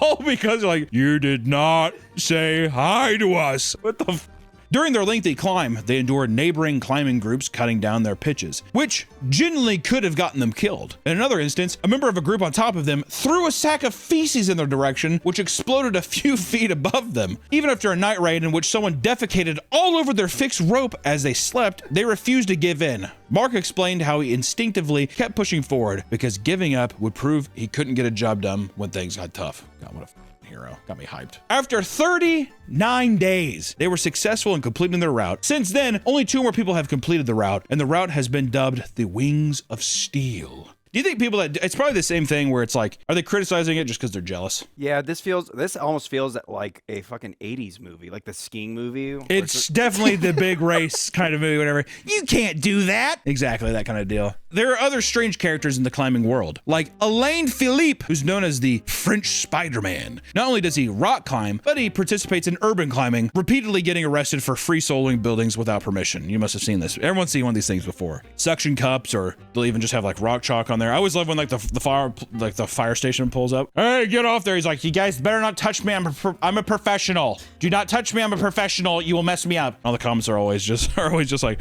I don't know why they're interviewing. They could have gotten him killed. Well, why are you climbing there to begin with? Most people who climb mountains don't just start at the base and walk up. Climbers rely on Sherpas to show them the way and guide them through difficult terrain. In Nepal and Tibet, the Sherpa people are an indigenous mountain dwelling group who help guide people up the mountains of the Himalayas. Though they originate from Asia, they can be found all around the globe, guiding people up the most difficult climbs. The reason they know all the routes so well is that for centuries, they had to live and deliver goods to villages in the mountains. And to this day, climbers still see Sherpas walking past them on steep trails, carrying upwards of 170 pounds. God, that'd be pretty demoralizing, wouldn't it? Like all wrapped up in gear, and this guy's just like, left, to your left. Just walks by. They're also responsible for carrying most of the necessary heavy gear up the mountain, even at 8,000 meters above sea level, where there's little oxygen. Insane. Absolutely insane. What do you think it's like if you live up in the mountains like that, where the air's already really thin, you go up there, you're still able to withstand that? And if you went down to like below sea level, would you just be like, the power? There have been many cases of Sherpas rescuing people from the mountains. I mean, in 2023, Gele Sherpa, an accomplished climber from Nepal, was guiding people up a mountain when he noticed another climber clinging tightly on a rope and shivering just below the death zone. Knowing that they were going to die if they were left there, he stopped his group, put the climber on his back, and carried him down the mountain for 6 hours. Gele walked down the mountain until he reached a camp where they could call a helicopter to get the hypothermic climber to a hospital. Hero. Very rarely do Sherpas make mistakes, but when they do, it can be catastrophic. In 2006, Lincoln Hall had just summited Everest and was on his way down when he got a severe case of altitude sickness and was forced to lay down. His group assumed he had died and left him behind in the death zone, stripping him of all of his gear before heading back down. Take it, he doesn't need it. Guys, just give me a second, I need to lay down. All right, he's dead. Take off his boots. Jesus! He stayed laying on Everest in the death zone with no gear or oxygen overnight until another group came by and realized he was still alive. Can you imagine totally naked? Totally naked. Oh. How would they even know he's even frozen?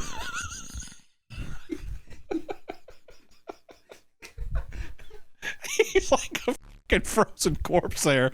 Where they do check his pulse. You think he's dead? He's like, what do you think, he's dead? Oh my God, he does have a pulse.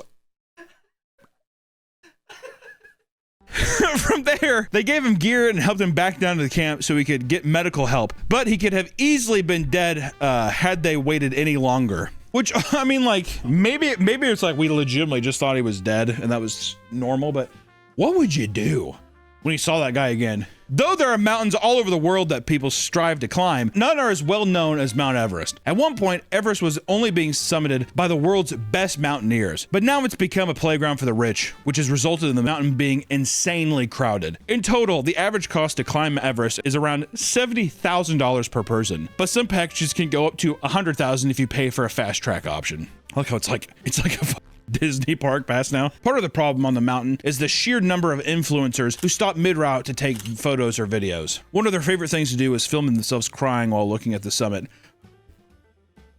One girl was left with windburns and out of breath after coming down from the death zone, struggling to share her experience through her strained voice. All of the people in the comments were roasting her because the whole trip is completely optional and that being poor has saved them from this horrible, horrible fate. Thank God I'm poor. I'm telling you, man, when you come down, it is horrifying. Oh yeah, there's a lot of people who lose their little toes and fingers. And I would. Already the beaties is getting me. I'm like, there's no way. I'm like, you think I'm gonna survive there? There's no way. There's just no way. I would be afraid that I'd wake up and I have frostbite like on my penis, and it's got to go.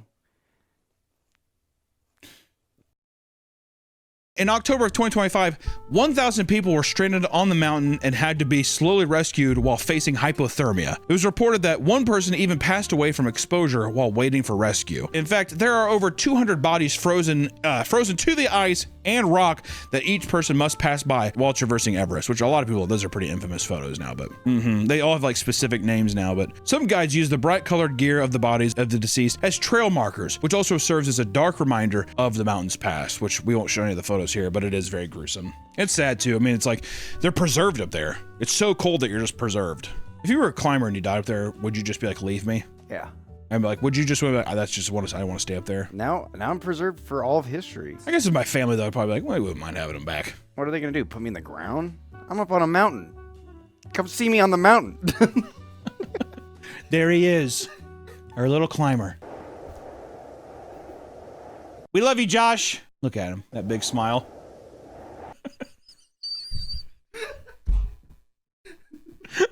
God, that would be horrible. The deadliest mountain in the world is Annapurna, which has a 33% fatality rate. God damn. The next is K2, located in China, which has dubbed the Savage Mountain for the number of people who have died trying to summit it. Nanga Parbat, Nanga Parbat, also known as the Killer Mountain, had a 77% fatality rate before 1990. And not all those were from falls or avalanches. In 1989, a Japanese climber was climbing the Rupa face, which is considered one of the most dangerous routes to the summit, when he was struck by lightning and burned to death.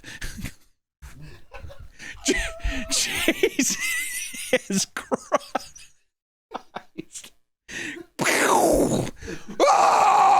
I mean, like, that has to be the most the unluckiest man on earth. Struck by lightning. That doesn't kill you. It's being burned alive. You think it's just because of the perka lit him on fire? Yeah. It's so insulated too. Other dangerous mountains include Kanchenjunga and Dhaulagiri, which have fatality rates of 16 to 21% due to frequent avalanches on the easiest routes. This is the easiest routes. God. More extreme trips can lead to all sorts of horrific, debilitating accidents. Nigel Vardy was stuck in freezing cold darkness during an Alaska climb in 1999 and lost parts of his fingers, his toes, and even his nose to frostbite. Warren McDonald, an Australian mountaineer, had a giant boulder fall directly on his legs as he attempted to climb Mount Bowen. Though he was saved, he had to have both of his legs amputated. Other encounters include full-on avalanches or massive glaciers barreling towards climbers, nearly taking them out. Glaciers. Thought those were water. What the hell was that? That'd be horrifying too, my God. Some climbers simply seem to have a death wish, which is where you get things like vertical camping, where you use a system of ropes, anchors, and harnesses alongside a hangable tent to create a makeshift campsite on the wall of a rock, aka why? Why would you do that? There it is. As you would expect, vertical camping has led to many tragic accidents. It's not uncommon for people to slip and fall to their death. Mountain climbing can go from a scenic marvel to a horrible nightmare very quickly. Take, for example, the massive story from this year involving a man who left his girlfriend to die in the mountains of Austria. Thomas P. had planned to conquer Grossglockner, the highest mountain in all of Austria, with an elevation of 7,949 feet. And to do this, he brought along his girlfriend, Christian G., despite her being much less experienced in high-altitude alpine tours. What followed was a series of small mistakes that led to an absolute tragedy. Thomas not only began the trip far too late in the day, he failed to bring proper emergency equipment. Even Kirsten's clothing gave red flags, as he supposedly approved of her wearing soft snowboard boots that were completely unsuitable for this type of terrain. And during the trip, there were many moments where the temperature and wind worsened, yet no attempt was made to head back. According to the prosecutors, they became stranded at 8:50 p.m., and despite police helicopters circling the area, he seemingly refused to send out a distress signal. What? By 2 a.m., Kirsten was at the point where she could no longer climb due to the weather conditions. Thomas ultimately decided to leave her to look for help, and she was left to freeze to death, with her body being discovered upside down hanging from a rock face at around 10 a.m. the next morning. Oh my God, this sounds like a murder. Yeah, babe, bring those. Well, then also, like, you silence your phone, you're not shooting out a distress signal, he's an experienced climber, I don't know. Andrea, one of the man's ex-girlfriends, even revealed that she had also been left behind on the same mountain in the past, though the summer weather had made it easier for her to return safely by herself. Oh my God! Although Kirsten's mother spoke out in defense of Thomas, most people seem to believe he was horribly negligent and mainly at fault. Yeah! The court agreed, and he was later found guilty of gross negligence, manslaughter, and was given a 5-month suspended sentence, as well as a fine of 9,600 euros, or about $11,000. That's it? That's it? For murder? I mean, also you have another one who's like, he also did that to me. We don't care. Mind your business. You're a crazy ex. Stories like this have reignited the conversation around similar act that is being dubbed, quote, alpine divorce, the act of intentionally abandoning a romantic partner in the mountains. This began after a woman on TikTok named Ever After Rhea posted a series of videos detailing a horrible hiking date she'd gone on. Apparently, her date saw hikers ahead of them and wanted to, quote, beat them to the top, and that they should start running. After she briefly adjusted her camera bag, she looked up to see he was completely gone. She started crying and panicking, and for some reason started filming herself doing so for TikTok. 30 minutes later, he finally calls her, only to respond to her frustration by calling her a stupid for not running alongside him. Oh boy. After they finally found each other, he laughed it off like it was no big deal. Many women have claimed to experience alpine divorce, where those with more climbing and hiking skills leave them behind, whether it's because they want to move faster or simply to get away from them. During a long multi-day climbing trip, the implications can be deadly, which I thought the whole thing is like leaving you to die. You stupid, you should have ran faster. I thought it was going to be a thing where it's like, we're in a relationship, I'm going to go ahead and you're going to get stranded and die. That's what I thought it was too. Yeah. Which maybe it's cheaper and more effective than a divorce.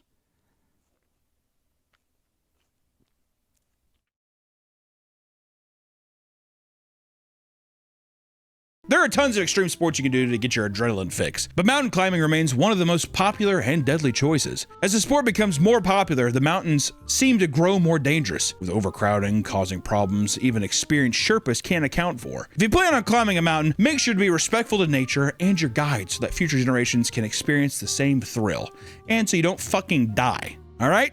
See you next time, and hey, happy climbing, guys. We'll see you in the next one. Bye-bye.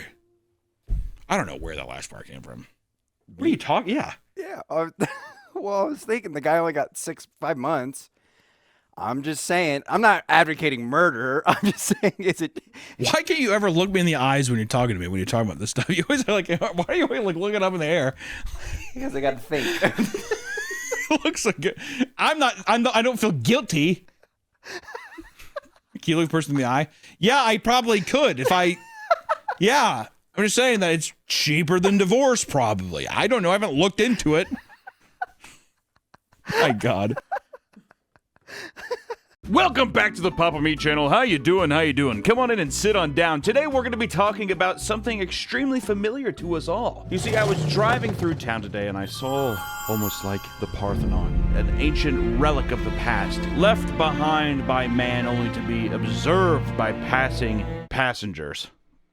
people in cars that drive by. I drove by a McDonald's that was out of business, and I saw the play place, just an abandoned play place. And I thought to myself, my God, I haven't thought of a play place in forever, and it led me to think about the entire history of the play place. So today, we're going to be going over the rise and fall of the McDonald's play place, or pretty much just like the playgrounds in fast food places. It's just weird. But without further ado, let's get started. Which, let me tell you now, the new McDonald's are just ugly as shit. They're all these weird modern designs. They kind of look like all those new modern apartments too. It's like the minimalist, kind of like really simple geometric. I don't know, it's just too plain and ugly. Back in the day, it was a spectacle to be had. Red roof and, you know, it grabbed your eye. Even driving up, you got to see the Ronald McDonald bench, which, you know, I went down to Dallas, Texas, and I picked up my very own and got it. All of these things have collected in these pools of memories from when I was a kid. I mean, even going into the play place myself and playing in there was a bit of a war zone itself, but, you know, the little Game Boy kiosk they had in there too. It was an exciting time to go into McDonald's and be fat as a child. It was a good time. But where did it all start? Where did it all begin? Well, let's find out. To really get into the psyche of the McDonald's play place, I think that we should look at a brief, extremely brief history of playgrounds in America. The play place is essentially just a covered indoor version of the playground, which there were some McDonald's and other fast food restaurants that had outdoor playgrounds, but that's not what I'm not fucking talking about that. I'm talking about the play place, which is inside. Wait, the play place started outside. Okay, well, the play place started outside. I'm talking about, I want to know where we get to inside, is what I want to know.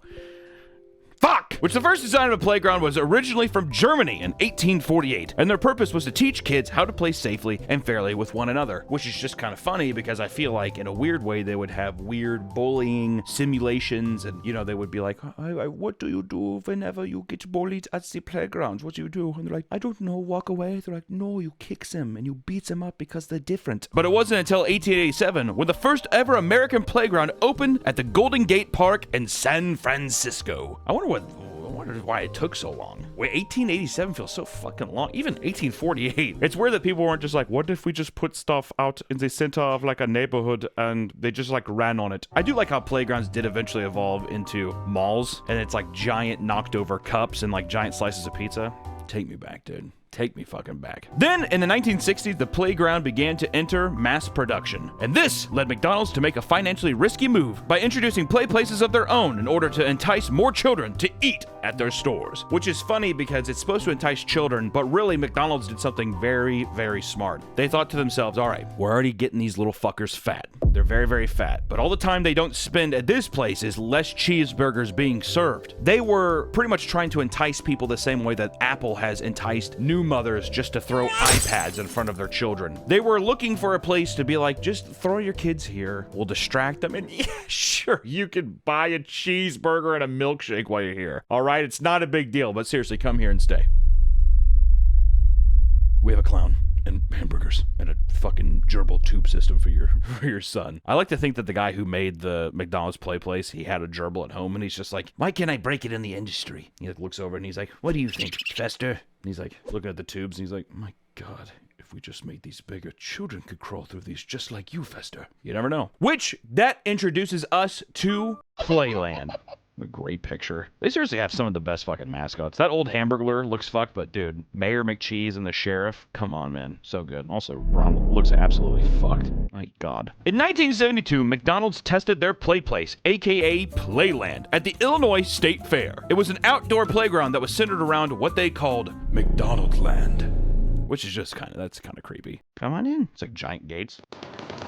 Only kids. Come on in. A fast food themed world that was populated by Ronald and his pals, which these first original play places were pretty fucking crazy. I mean, all of the structures were made of metal. I mean, it was all outdoor metal sculptures that consisted of these, you know, Mayor McCheese, the sheriff that was a burger. We actually got to see some of them. When I went to go pick up my bench, we got to see some of them. A guy had a huge lot. I mean, this fucking extremely dystopian cryptid Hamburglar swing set. I mean, it shook me to my fucking core. And the guy could not have been more proud of this collection. It was awesome. But these collections collections of metal playground attractions. I mean, they would just bake in the sun. They were extremely claustrophobic. I mean, you get bumped around in them, your fucking head breaks open, you're getting sunburns left and right. It was, in the better sense, they were fucking like little torture camps, to be completely fair. I bet you they were fun back in 1972. Don't get me wrong, I bet you it was fun, but I think they did a little better in the future. Rather than engage in any safety testing, they stated they figured that in 5 days at the state fair, it would receive roughly 3 years worth of use. 350,000 kids played on the equipment here, and they declared it passed. So off this little 350,000 kids at the Illinois State Fair? Man, back in the day, people just had nothing to do. And people just had fucking nothing to do. They're just like, well, I could read this book again, or I guess we could just go to the state fair and look at some pigs. Before that, people were just reading Catcher in the Rye, Swiss Family Robinson. Fucking boring, man. Shortly afterwards, the first official Playland was launched in Chula Vista, California. It featured the Hamburglar, which was a 10-foot tall swing. The one that we saw it had to have been taller than 10 feet. Was it, or was that the one? I think it was the one's the T-pose. Oh, it is. Look at that. That thing is so sick. 10 feet tall, and you would swing off his arms. I'm telling you, when I saw the rusted version in person, it looked like a fucking Tim Burton set piece. It was crazy. Officer Big Mac was a hollowed-out metal jungle gym. Looks like the most claustrophobic, nightmarish thing to be in. I was a fat, claustrophobic kid, and pumping kids full of cheeseburgers and fucking milkshakes, getting them all bloated and putting them in basically like a pig pen. Oh, God. And then lastly, the Grimace was a child-sized cage. Wait, they had 2 cages? Grimace back then, I like that he was the enemy. But yeah, it was like, it was just a little cage that he could run through. It wasn't as claustrophobic as the Big Mac Sheriff, but still, I mean, my God. And like I said, we got to go and see a bunch of these throughout the year. Like, the guy that we went and got the bench from, he had a collection from the 70s all the way to, like, present day. And it was pretty unbelievable. I mean, it was just like, it's odd thinking that these things actually had children that, like kids actually wanted to climb inside of these, like, metal contraptions. I mean, I was looking at them like almost like the Iron Maiden torture devices or the Brazen Bowl. I mean, it had that kind of feel to it. It was really fucking weird. The Playland was such a massive success that in the months that followed after introducing the Play Place, the Chula Vista location saw its business increase by 60%. I'm gonna preface this now. This is an old 1970s just commercial for the Playland, and the cutting and editing of the segment is so uncomfortable, and you'll hear the guy choke several times. Like, they didn't edit it out or be like, hey, can you re-say that? They were just like, fuck it, he's eating, just keep it rolling. For the love of God, just keep it rolling. You know, sometimes, dear, I think you like this place as much as the kids do. Well, it does bring back memories of the candy shop, the ice cream. Well, it does bring back the idea of the candy shop. I like how he's just like shoving a fucking burger in his mouth. I think you like this Playland as much as the kids do. He's like, well, I certainly do. You see, it brings back the idea of the candy shop or the... Ray's, zoom out a little bit. I hate how his face is like halfway out and he's just like, he keeps like dipping down and, There's really only one thing missing. Really? What's that? Why is that its the longest take? He's choking, dude. He is choking. Being able to run and play. That's what being a kid is really all about. I gotta keep showing this fucking, like, this, like, dunce kid who's just like, what the hell is he even looking up at? Is it supposed to be the Playland? I think he's hearing voices. Yeah, he's hearing voices from McDonald's fucking demons and ghouls and goblins. Just keep eating, Georgie. Just keep eating. Georgie, up here, look. It's me, Colonel Milkshake. You should ask your mom and dad to buy you 5 milkshakes.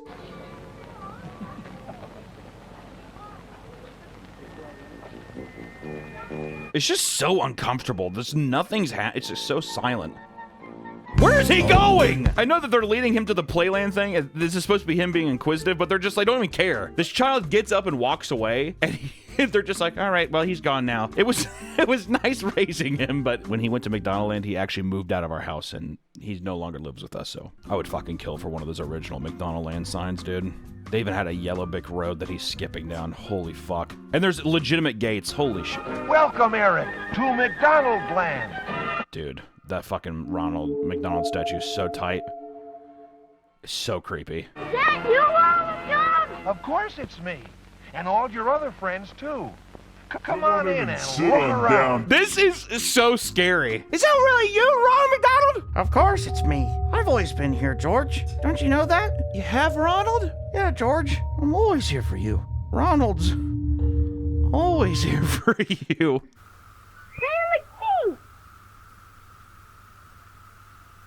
Big man, where did you come from? It's so interesting to think about what was cute back then. These statues, I would fucking kill for an Officer Big Mac statue. Mayor McCheese has to be one of the best designs. Which actually, coincidentally too, all of these designs where people are like, what? That design rules. Why did they get rid of that? They never paid the designer. Oh. Did you know that?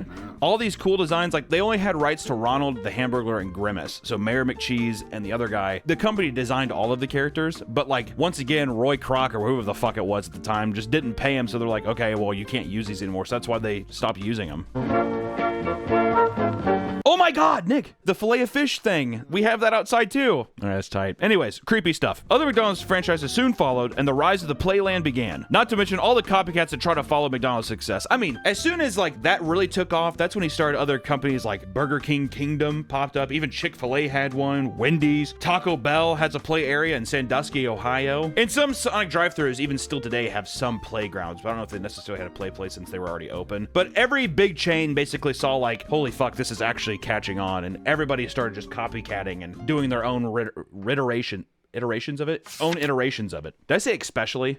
If I've said especially, it's especially. All right, I'm sorry. I see people get upset about that. I'm sorry. I apologize. I want you to know I'm just kind of fucking dumb. All right. Around this time, too, a lot of parents saw this as the safe choice when taking their kids places to play and stuff. You know, with the rampant rise of kids being reported missing on the news and the increased awareness of stranger danger, parents became less likely to let their children play in an open field or park. In an open field.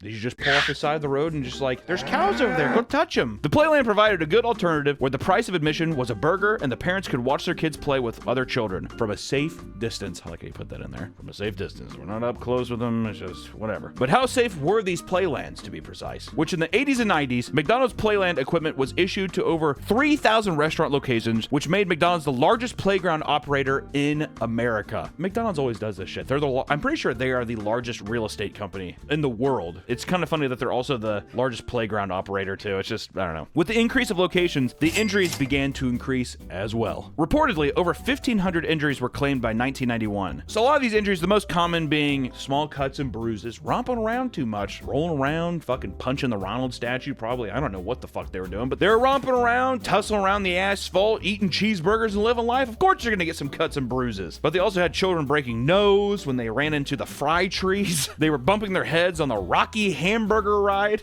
and breaking teeth from falling off the apple pie stools, which in the grand scheme of these things, it all sounds pretty awesome, but I could see how that would make people be like, hey, don't fucking go there because your kid's gonna just like nosedive into these fucking fry trees. And it probably just started to cause a little bit of panic. And quote, all of the equipment on McDonald's land's premise was never tested for safety, nor were the playgrounds ever inspected for safety as well. In 1986 in Rialto, California, a 4-year-old child went down a hot metal slide and burned the skin off their hands. Holy shit, that's fucking crazy. His sister soon followed. Why would you follow that? His sister soon followed and had a large pink burn on her bare calf. The kid's probably like screaming, and the sister's just like, I don't care, wee! Like all the fucking muscle, her calf is just melting off like butter. The two children sustained 2nd-degree burns and were sent to urgent care. McDonald's was cited for failing to report the incidents. Lawsuits claimed that McDonald's was at fault, and McDonald's blames the franchise owners for not performing maintenance. You need to stop the sun from shining. It's a metal slide. I mean, that's just what we were issued. You need to stop the sun from shining. You're a McDonald's man now, not a goddamn Subway fiend. No maintenance manuals were ever created for the equipment to perform the appropriate maintenance. No engineers tested this equipment or held to any sort of safety testing. The equipment was manufactured at the time by JBI Incorporated of Long Beach, who was sued 21 times for one piece? Who was sued 21 times for one piece of equipment alone. The Tug and Turn Merry-Go-Round. What a name, dude. The Tug and Turn Merry-Go-Round. I like how they're just like, after the second time you get sued for it, you think you'd be like, hey guys, we should probably take it off. They're just like, it's fine, God. Imagine getting that letter. We're being sued again. You mean the Tug and Turn Merry-Go-Round, Pops? Yep. It's our crown jewel, though. It's what we're known for. Which this was the most dangerous ride. The equipment had a safety device that was not installed on over 800 tug and turns. And in 1988, in Bakersfield, California, 6-year-old Marlene climbed onto the new McDonald's playground in Delano to spin with a friend, catching her shoelace in a loose bolt. It tore her shoe apart and broke her leg in 2 places. In 1990, the family of Marlene sued McDonald's Corp. On the grounds they've known about the defects on this equipment since 1982 and had done nothing to correct it. Marlene and her family sued the old fucking Cheeseburger Kings for $10 million in damages. And 120 claims in total were credited to this piece of equipment alone. Here's a list of examples. Some severed fingers, dislocated elbow, broken bones, child concussions, which, let me tell you, child concussions, what usually happens with child concussions? Leads to serial killers. Oh, really? That's true. John Wayne Gacy, Jeffrey Dahmer, all those guys. Maybe not Jeffrey Dahmer. I'm speaking out of hand a little bit, but childhood concussions, dude, damage your growing brain. All in all, $190,000 in damages was paid out. So they didn't even get $10 million in damages? I don't fucking know. Who cares? Other lawsuits include $36,000 to the family of a girl whose neck was injured when she was struck by a falling playland tree, $9,300 to a girl who suffered skull fractures in a fall, $1,700 to a family of a boy who fell from a hamburger toy and broke his arm. Luckily, there was no deaths in the McDonald's playland, but there was a death at Burger King. You know, BK was like, are you fucking kidding me, dude? Really? We're always coming in second, dude. Goddamn. A 4-year-old boy who was playing in a net enclosed play structure in a St. Louis, Missouri Burger King restaurant on April 29th, 2001. Well, that is a fucking crazy sentence. That's my birthday. Oh my god. First off, this would happen in St. Louis. That is the worst city in America. I fucking hate St. Louis. A 4-year-old boy gained access to an area of the enclosed playground not intended for play, became entrapped between parts of the structure, and died. Wait, so how? I'm picturing that in my head.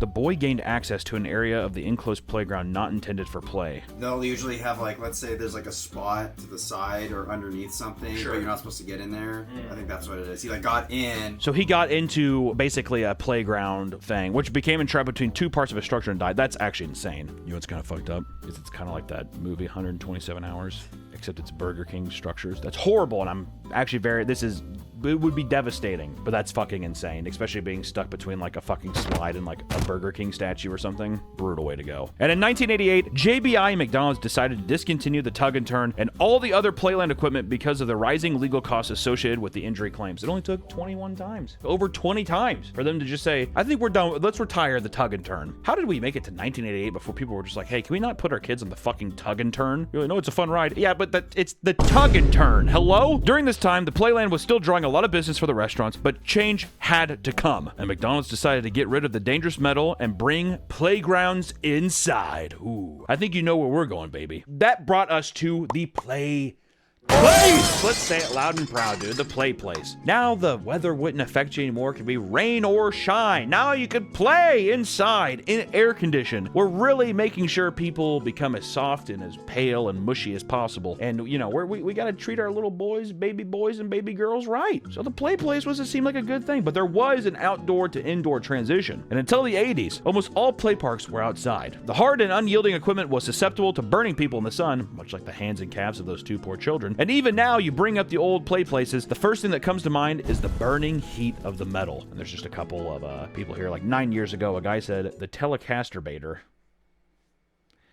He said, in Texas, that thing was a metal level of death. You couldn't even climb up the metal ladder without searing the grease-covered fingers. And Jedi Smog replied, it was in Indiana, too. So hot, but I climbed the shit out of that McDee's playground. And then Big Scary Smoke Monster said, I grew up in Vegas. Those would just be actually on fire.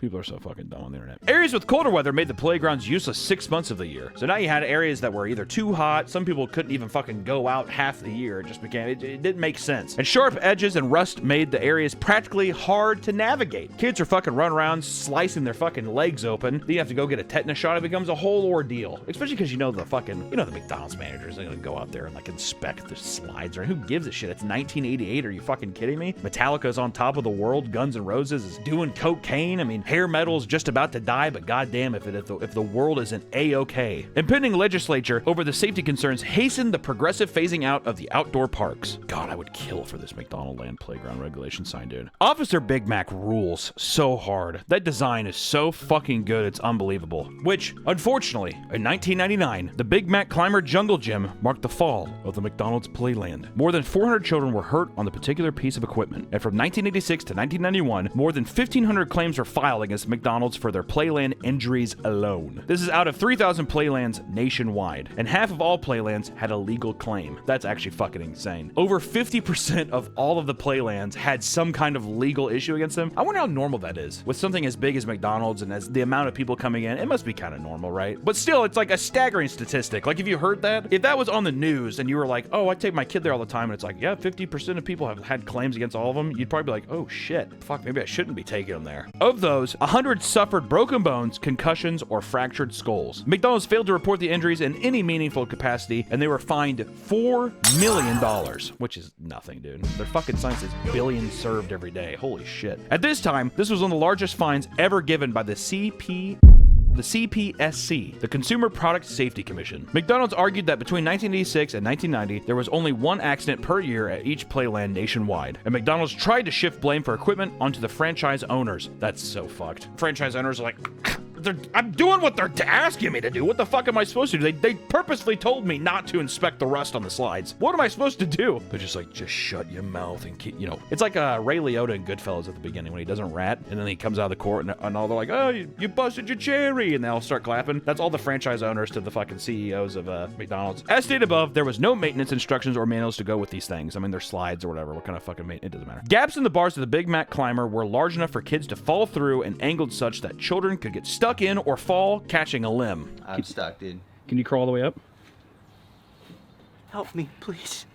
Dude, if I wasn't so fat, I'd try to get up in there too. Yeah, this is scary. Like, that's what I'm saying. It's claustrophobic in there, right? Little kids are supposed to climb. Yeah, they're supposed to get up in there. So they'd crawl through, and then they'd fall out, and their fucking foot would catch. They'd break their leg. Kids are just so fucking stupid in general that it's just like, it has to be absolutely fail-safe, or these kids are just gonna be, oh, I'm just gonna crawl through. Hey, it's 6 feet up in the air. Maybe you shouldn't. It's big. I'm gonna crawl through it. We're gonna be fine. And yeah, they just shatter their entire body. Despite the reports for injuries for this particular equipment, the last of the Big Mac climbers were not removed until 1997, when the CPSC mandated that they be removed due to them not adhering to the new safety standards. When removed, they began a transition to softer, padded plastic playgrounds. As time went on, the main issue of play places became hygiene and bacteria instead of physical danger. People became a little smarter. They're just like, we have these gerbil tubes full of sick children smearing shit. I mean, here's a crazy thing. My mom, I think I got to go to play place a couple times because my mom was just like, I don't give a shit, and she's a horrible parent.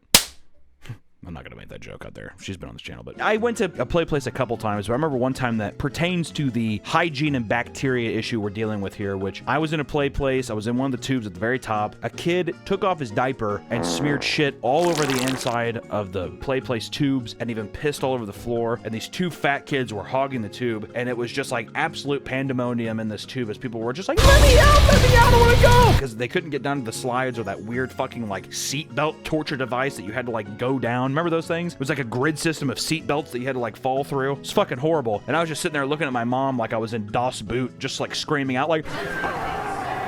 And after that, I was like, I think I don't want to go there anymore. I don't want to go to the play place. Or if I did go there, I didn't go into the tube system. That was shell shock for me. I couldn't do it. The real reason why you cannot bring food onto McDonald's play area is because if they allow food in the area, it becomes a food area. It must adhere to certain sanitation standards. AKA, they just don't want to have to deal with another step of sanitizing things and making it just a little bit better for people to be at. They're just like, if they brought a food in there, it's against the rules. Hey, not my fault. And let me tell you, children are fucking absolutely disgusting. That is just, I mean, if you have kids or you know anybody who has kids, you can see it with your eyes. I mean, they just like, it's... God, I hate kids. Excited children are running around after eating. What happens there? You puke. They throw up everywhere. Children have worse control of their bowels. Way too many stories of kids shitting themselves or taking off their diapers after doing so. I mean, my story. There's gonna be so many comments on this video of people being like, I was the kid who shit in the play place tubes. And kids don't understand to just like keep things to themselves. If a kid has to piss in a play place, they're gonna take a piss, they're gonna spit, they're gonna fucking like blow a fucking booger. They have no idea, and they just sit there and they do that thing that kids do I absolutely hate. They have like snot running down their face, and they're just like, They do the Lost Toddler look. Looks like one of the 1970s Romero, like Dawn of the Dead zombies, just like... Especially, you know what I hate too? Looking at kids in like fast food restaurants. You ever just be like walking by, you have like your tray of food, whatever, you're like walking to your table, and you see a kid, and he just has like a little fucking paper slouch of small fries from McDonald's, and they grab shit like this. They have to like contort it and put it in their mouth. It almost feels like they're auditioning for some kind of Frankenstein or chimp role. I mean, they're just like...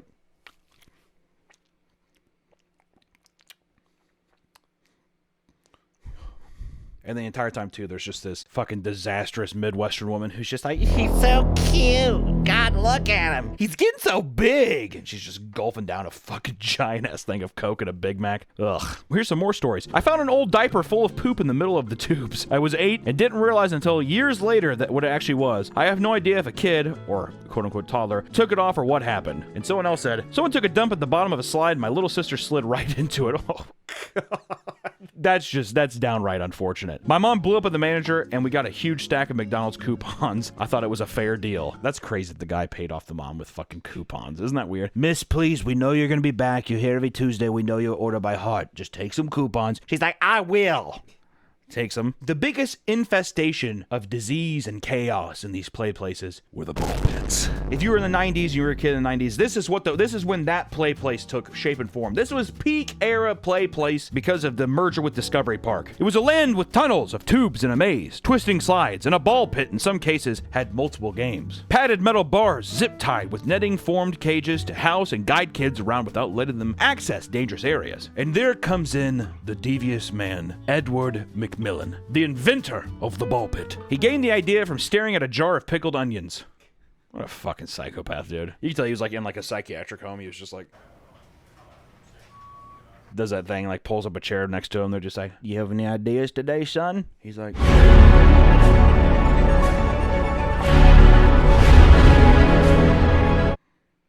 I may have some.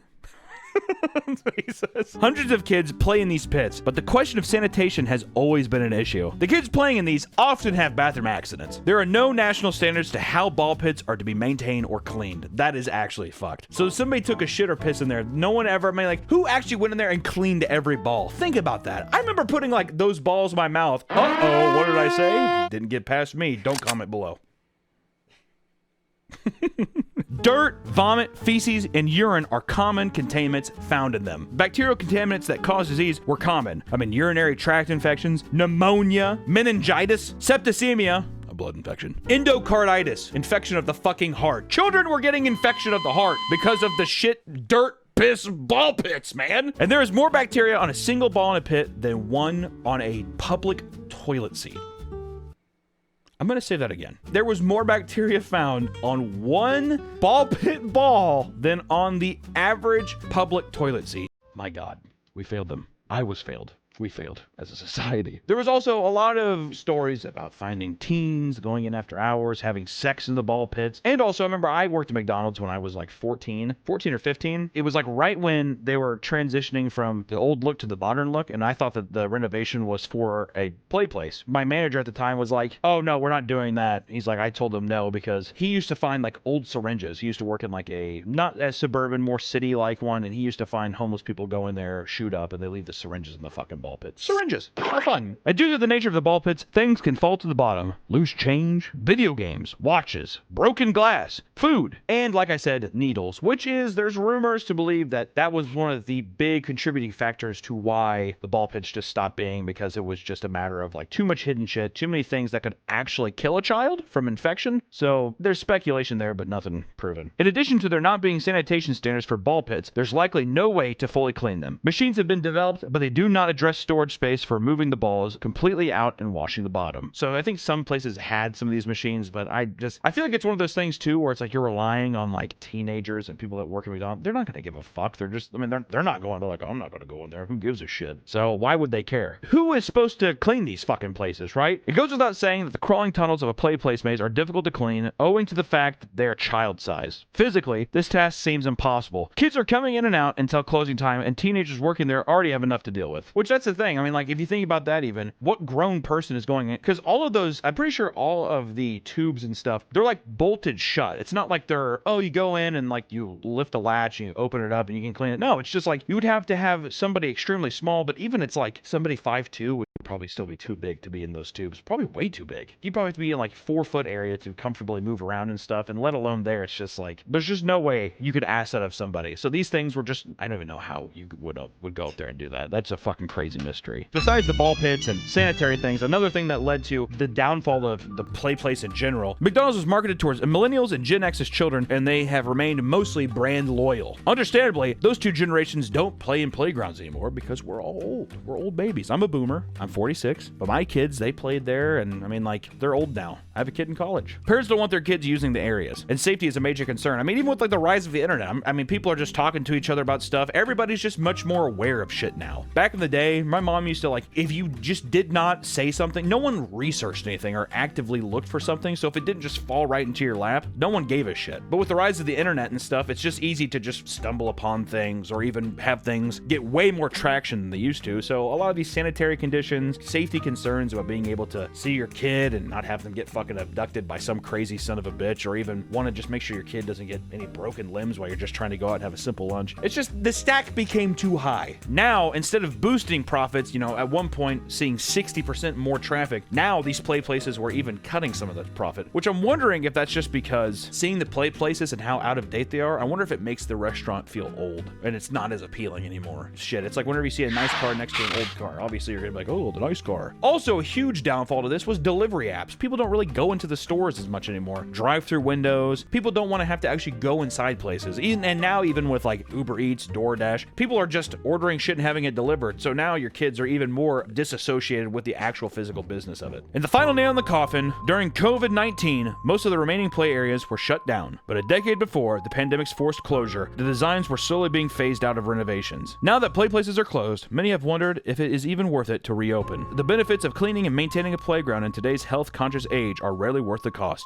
Thus, the death of the play place. We're getting to a period, especially with commercial properties like McDonald's or even some stores, like different kinds of stores that are outdated. They feel like these crazy relics from the past, and it feels, with how fast technology is moving, time feels so much shorter now. So seeing things that feel so outdated, it does feel like these kind of obelisks, like these almost temples to these old gods. And the play place was just once a place that was just so exciting. And to see it now, it feels so blatantly obvious how fucking weird and unhygienic and dangerous it is. But in my mind, honestly, there's part of me that would still go back and play. I did see a kid smear shit all over the walls, but if I didn't see that, I could see myself being really stoked, or being with a buddy and going there, or jamming out on like a GameCube console, little kiosk thing they had. It's just something where it was like, you didn't have anything else really to do as a kid. The technology wasn't there, and there wasn't, you know, tons of accessible video games or iPads or anything like that. And it was just another fun thing to do. And that's like something oddly that I feel like I miss in a weird way, and like a weird deep-rooted nostalgia feeling of being able to go into a place and feel like, oh, this is gonna be fun, even if it is like weird corporate manipulation to get you to stay and spend money. It's kind of cool. And also it comes from a pretty fucking like crazy time when they're just like, fuck it, ball pit, and there was no real thought process to like the dangers of things. It was just cool, so fuck it, it got made. In a weird way, I kind of wish we still had some of that, but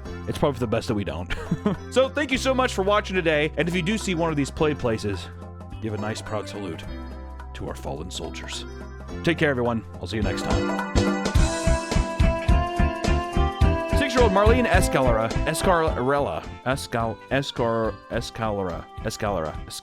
climbed onto the new McDonald's playground in Delano. Oh my god, Jesus fuck. 6-year-old Marlene climbed onto the new McDonald's playground in Delano? Holy fuck. 6-year-old Marlene climbed on the new...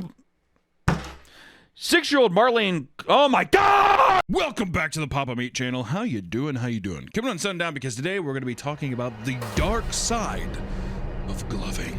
There are all sorts of niche hobbies out there, some more obscure than the last. I would say our most recent would be sliders.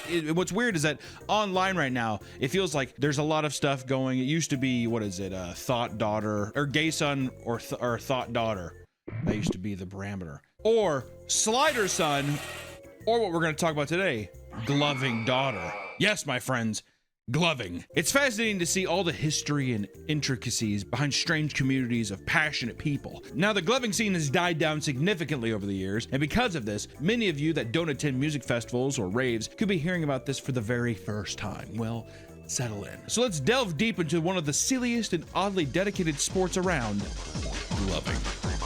To those that are completely new to this community, gloving is a type of dance that was popularized in the late 2000s and became a common attraction at raves. Using special gloves that contain LED lights on their fingertips, people would learn unique movements used for the purpose of creating personal light shows for their fellow ravers, aka people that are on Molly. People that are high. Early versions of gloving consisted of people swinging around glow sticks or even using white Mickey Mouse gloves illuminated by black lights utilized at most rave events. Usually, viewers of a light show are hopped up on drugs like MDMA, LSD, or mushrooms, and people who've experienced one while high tout it as a trance-like state, mind-blowing experience. Some will even go to the next level by bringing light diffraction glasses to make things even more intense. And gloving became such a massive sport that it even birthed a string of gloving academies as well as massive competitive tournaments with cash prizes. And then in the great year of our Lord 2025, the International Gloving Championship, according to one journalist, was a large venue filled with stoner snacks in which people would engage in rap battle as competitions. That's where we're at now. Okay? The DJ would take turns playing a random 90 seconds of an EDM song as the glover gave a freestyle light show to his competitor. I would say this is more in the style of like even people who hit the vape when they did the smoke rings and stuff like that. It's kind of like that. I think it's just a bunch of pals hanging around. It's a little peacocking. See who can peacock the most. Who's got the prettiest feathers? Boys. After which, a panel of judges doles out a score based on the performer's musicality, presentation, tricks, and transitions. And you could expect to see performances that range from just intricate hand movements to full-body hip-hop dances. Points can be deducted, however, if you repeat moves or accidentally hit your opponent during the show, which is a no-go. Accidentally, do like a little like Three Stooges thing. Whatever. For many people, gloving may just be a fun way to pass the time, but for others, it's taken much more seriously. Some experienced glovers claim that each gloving light show they put out follows a narrative that the performer is trying to tell the viewer. There's a wide range of people that enjoy gloving. Even people in their late 50s and older are proudly uploading and displaying their light show routines online, which is some of my favorite vertical content is when you just scroll and it's just a person kind of smiling and they do. Look at this gentleman control fire. Casting a spell at me. Stop it. If you think about it, I mean, 25 years ago, they were in their 20s. So it's just listen, glovers don't die. Glovers like the Goonies, they don't die. But you may be wondering, why does gloving seem like a dying hobby nowadays? It's so rare to see someone gloving during events, and there's several reasons for that, which is the dark side of gloving. The people who ruined it for everybody. And we're going on and saying that if you glove, it's not bad that you glove. We're not saying that all glovers are bad, but we are saying that there has been a little dark underbelly, as with most fandoms, as with most hobbies. Right? Gloving has gained a bit of a bad reputation because of these people, and some people think it's creepy to participate in the gloving hobby. Some people vent on community pages about how they get bullied by their friends for gloving in public. Jeez. Which I will say, that's just kind of rude. If you want to glove in public, if I'm at the bus stop and I'm like, free show. I enjoy it. I'm a little show pony. Mama said, Mama bought me dancing shoes, but she should have bought me gloves, that kind of thing, you know? But I think that's with anybody. I think if you do your hobby that publicly, out like whatever, your friends are going to josh you for it, right? Your friends are going to give you a hard time for it. If you're one of the good ones, be proud. Keep charging those gloves and keep dancing. According to one passionate fan, he catch himself making gloving movements with his hands to himself in public and while hanging out with his friends. Okay, well I'm going to go on a limb here though. If you don't even have the fucking gloves on and you're just like, yeah, man, I mean, me and Sarah are still dating, so it's just like, you know, we're just trying to figure it out, and it's actually been like a really good time. I'd be like, what the fuck are you doing? You're not even wearing the gloves. They're practicing. Well, exactly. It's just second nature. Sorry. It's almost like on your phone hanging out with friends if you're just sitting there gloving in it by yourself. Imagine you're watching Breaking Bad or Sopranos with your buddies and you're like, oh, dude, I love this episode. And your buddy's just like, dude, I fucking actually, like, no, seriously, I love this one so much too. But could you cut it with the gloving? Sit on your hands if you have to, please. It's like, dude, you can't cage a butterfly, dude. It's like, what the fuck are you even talking about, Marcus? These friends would often crack jokes about it lightheartedly, but would get annoyed when he tried to do light shows around them at clubs. Yeah. So funny. Dude, you mind if I light up? Always bring my gloves. At a club. Yeah. Hey, let's go dance and just like try to pick up some girls or something like that. Or like, you know, or even girls are like, let's go see if we can pick up some guys. You mind if I glove real quick?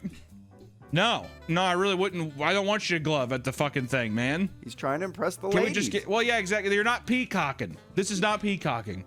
At a rave, it's a different story. A club and a rave are vastly different. What if they're playing EDM at a club? It might be appropriate then to whip out the gloves, because if it's an EDM heavy thing, you're trying to. There's probably some secret glovers in there who are like crossing their arms and stuff because they're just like, must refuse the temptation. But the first person who does it, I think all the glovers are going to come out. It's like everyone has their arms tucked, and then all of a sudden they're already wearing the gloves and like they have the light show thing. I'm surprised.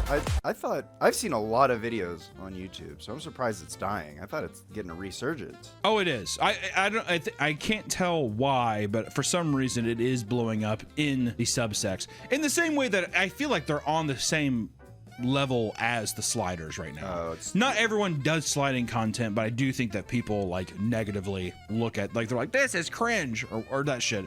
So it just feels like these are just the two ones right now that people are choosing or whatever. Oh, they're fighting. They're fighting. The glovers and sliders are fighting. Yeah. Is it going to be some kind of gang war? Who would win? Who would win? Just based off of looks, the sliders, very intimidating. Well, they do have the spooky clown makeup and stuff, and they're much more sexy. They're faster too. That is true. I would say that the sliders are a more aggressive kung fu stance, a more in the terms of mixed martial arts. The slider stance is much more aggressive, while the glove is much more defensive. You're standing in place. Well, trance, very defense. Yeah, you're right. That's what I'm saying. Hypnotize If they you. get too close to the sliders, do they get up off their knees? They're like, no, I want to stay on my knees and slide. My thing is, I think the glovers would have like some kind of powder, and they'd blow it into the slider's face.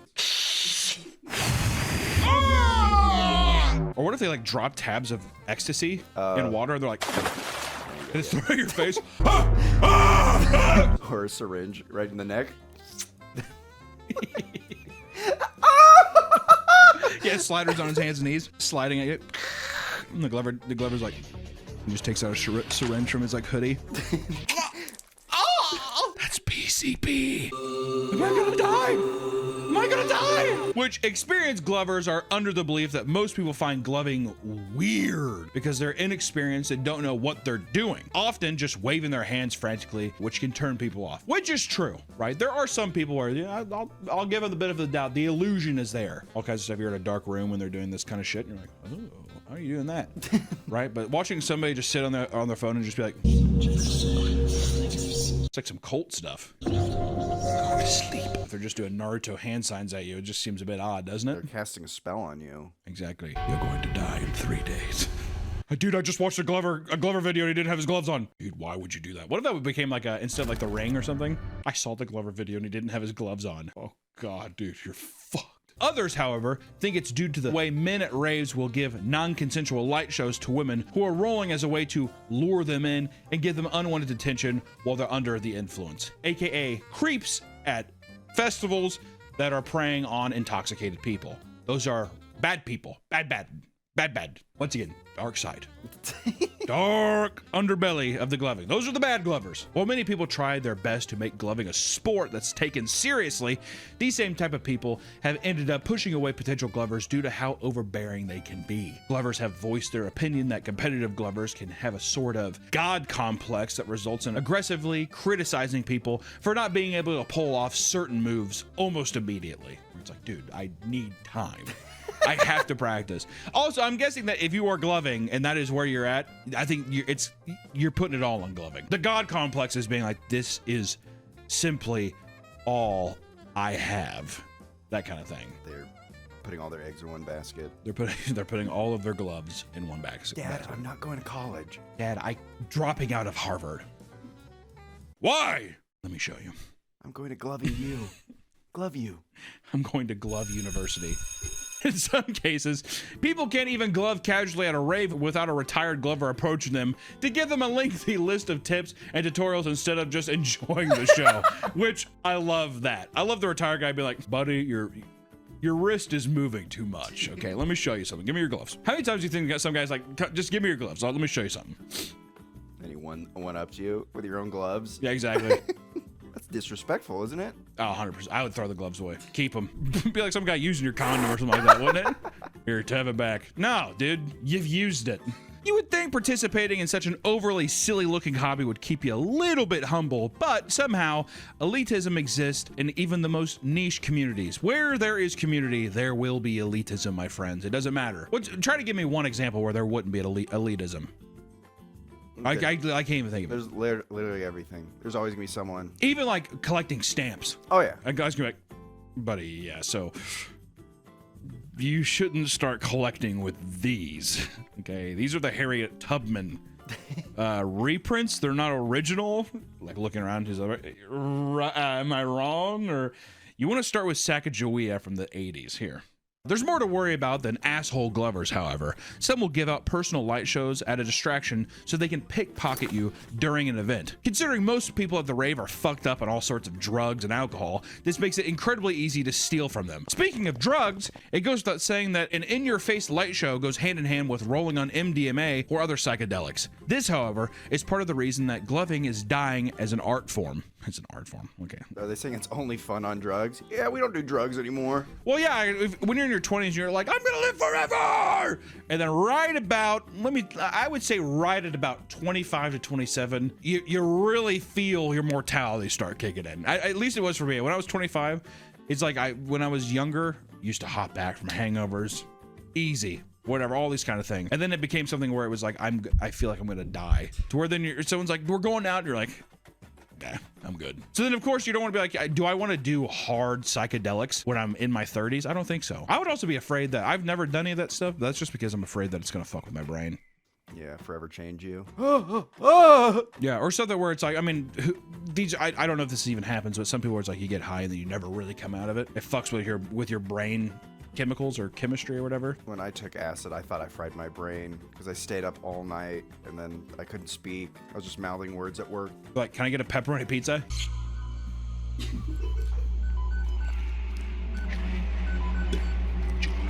Huh? Luckily, I just needed to sleep because the second I got sleep, I was like, oh. I feel refreshed. Oh, wow, this is awesome. It's like, I actually didn't sleep for 78 hours. No wonder you were via.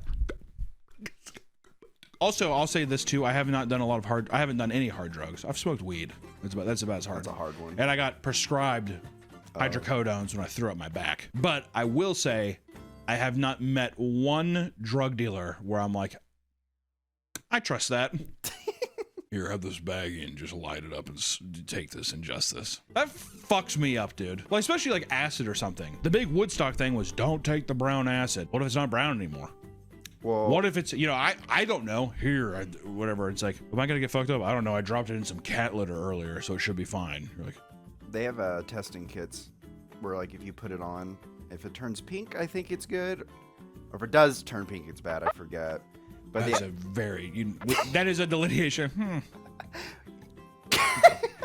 Bit of a coin flip here. I guess I could just go for it. There is it's like a synthetic, well, acid is synthetic, but there's another drug called like N-Biome 25, and that is toxic to humans. So if you take too much, you'll just overdose. Kill you. Yeah. Or even the shit now where it's like people that take fentanyl once, they die. Yeah. On the first time you take it?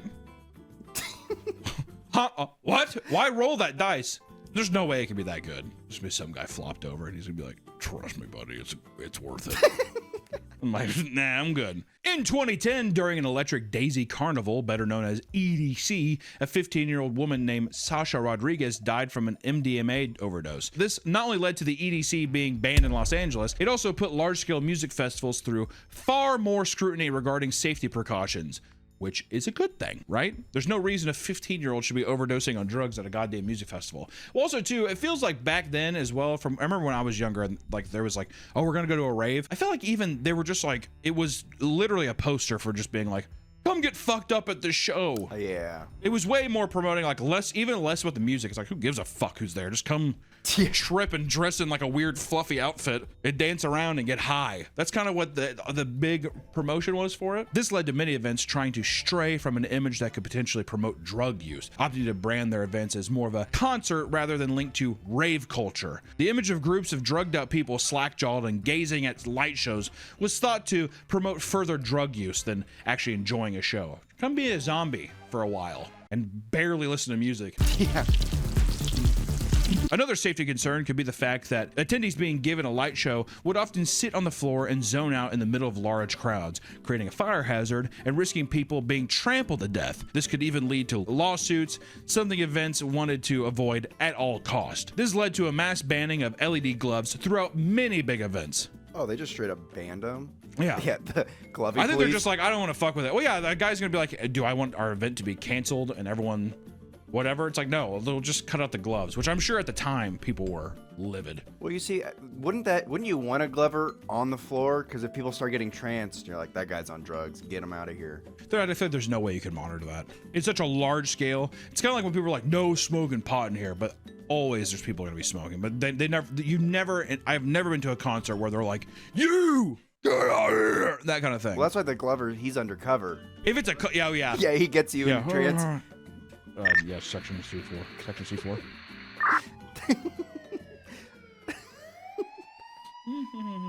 But this doesn't mean gloving would vanish from the rave scene entirely.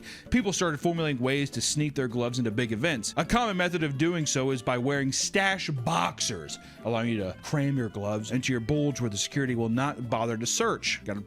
Security ain't gonna try to fill up your balls and your dick and your taint. Yeah, they will. Oh yeah, I did. The TSA gets me all the time. Remember, don't forget. You hiding something? It can get difficult to sneak in gloves depending on the level of security, especially if metal detectors are involved. Some security guards even took advantage of this by requesting bribes from attendees so they wouldn't take away their gloves, which is it's like a fucking 80s bounce, whatever. $20. But it's like, gloves only cost me $7.30. Oh, jeez. There goes my Coke and snack at the show. Those who do get caught often give up their gloves to avoid wasting their expensive event tickets. And in many cases, security guards will confiscate them only to resell them that same day to other glovers. The ban is taken incredibly seriously by security. Glovers who sneak in a light show during an event have been screamed at, tackled, and aggressively held down. And one passionate glover named Lily, who was active in the competitive scene, recounted being picked up and choke slammed by a security guard before being told he would have to pay $50 unless he wanted both his gloves and tickets taken away. Lily only had $15 and tried to give it to the security guard before the guard snatched it out of his hand, took the money out himself, and threw it on the floor. That's excessive. It's gloves at the end of the day. I feel like, yeah, if you caught it there, you could be like, ah, no. But I mean, choke slamming someone? What are they doing to the people who are like pickpocketing then? Good God. They're letting them go. Harpoons. Or yeah, they're just like, I don't give a fuck. Glover! That seems a bit excessive, right? Needless to say, it's easy to see why gloving is dying. Many people got sick of practicing only to have various pairs of gloves taken from them before they could show off their skills, which is kind of funny to think about. I'm not going to try anymore. They're just going to take my gloves. Well, now I see why people are just doing it out in public. There's no place for me to glove. There's no. I have to do it in my home and record on a vertical video. Or else, I mean, I can't take it anywhere. Or they're just gonna get taken. Others will opt to perform finger shows during festivals, essentially just gloving, but without the LED lights. It's just looks like magic. Also, it's just not as fun. I can see if you're on a psychedelic drug, I'd be like, stop. It's almost like it would probably feel like someone's like trying to like poke your eye because you're doing this. I'm like, cut it. I'm having a panic attack. Bad trip. Of course, people will still enjoy the hobby and practice it casually, but it's safe to say that gloving reached its peak long, long ago, which is where I think we are now. I still think there's a little bit of that camaraderie, or there's still a lot of, gatekeepiness and stuff. And I think people that are the gatekeepers like to post videos online to show each other. And then you have gatekeepers who comment on other people's stuff. So it's like you're not in person anymore, but I feel like you're still connected via online posts. Hope is not lost, however, for the gloving community, as it's seeing a resurgence on social media over a meme that's been spreading and giving it mainstream coverage. It started out simple enough, with people making fun of gloving and posting satirical jokes, pretending to be extremely passionate about it when they're clearly not.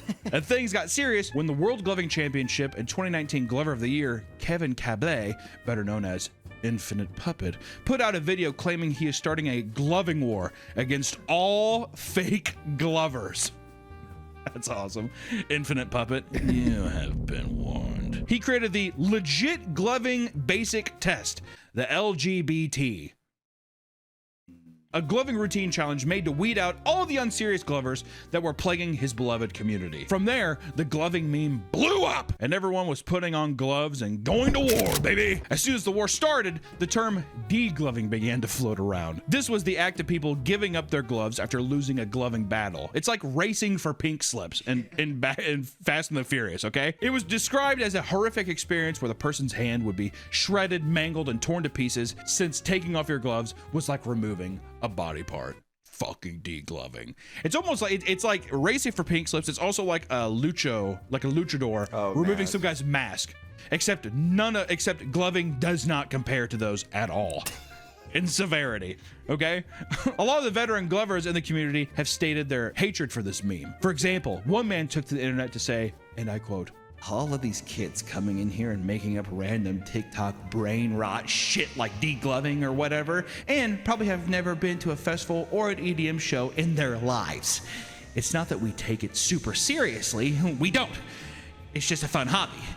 But the brain rotted TikTok kids are making up really dumb shit like this isn't just funny. Like this just isn't funny. LOL." Get mad. A post like that does make me seem like he's a little upset. Yeah, he definitely takes it very seriously. I don't take it that seriously, okay? Anytime someone posts like, I mean, it's not that big of a deal. I'm not taking it seriously. I just mean like this just isn't funny. It immediately will always read like, I'm taking this very seriously and you're hurting my feelings, is what it reads like. I don't know if that's even what his intention was, but I'm just saying that's what it reads like. Another glover was upset when they saw that the meme had left most online gloving stores completely sold out of all pairs of gloves. Yeah, exactly. That's kind of funny. Not all pairs of gloves. He's just like, how many gloves are you buying? Where you need to have, okay, I can't get my weekly glove. My gloves have a hole in my gloves. Well, to be fair, if you're burning through, I've been through a glove every 3 days. I have to order more, okay? And sold out, so what the fuck is going on? Not all have such a negative reaction and realize that this might be a good opportunity for the community to grow. There are instances where people started doing it ironically because of the meme and are not doing it wholeheartedly. Gloving has now gone full circle and started to blend with other niche communities, including sliders. Not long after this occurred, another feud between glovers and sliders began. Remember the gang war we were talking about? Keep up. Despite all this discourse on who is superior, people have put their differences aside and begun asking whether you would prefer a sliding son or a gloving daughter. It's so funny how online discourse evolves. Well, what was once sexual is, well, let me ask you this. Do you think sliders, I think there's a big part of that community where there are people who are like, you look cool and sexy doing this. Oh, yeah. I definitely, because people do edits and stuff. Does that translate to gloving? Is there something where people are like, it's just kind of hot? I mean, if it's a girl doing it, I bet people are like, man, she's so hot. Gloving. Yeah, but even then, I think the true test is if a guy does it. And are the girls, because guys will, I think, fetishize anything, but it's like more rare, I think, to see girls being like, I think that's sexy. If there's like a really buff dude doing it, yeah. I think. Oh, sure. If they're shirtless. They could do anything sexy. But you think that if it was just like, not, let's say he is a conventionally attractive person, fully clothed, whatever, and he was doing it, I still think people would be like, it's just kind of hot. He's put me in a trance. Yeah. That kind of thing. I mean, I'm under his spell. Or yeah, if a girl does it, then yeah, guys are gonna be like, oh my God, this is the hottest thing ever. Dude, to roll with her, oh my God. Go to like a Deadmau 5 show and roll with her.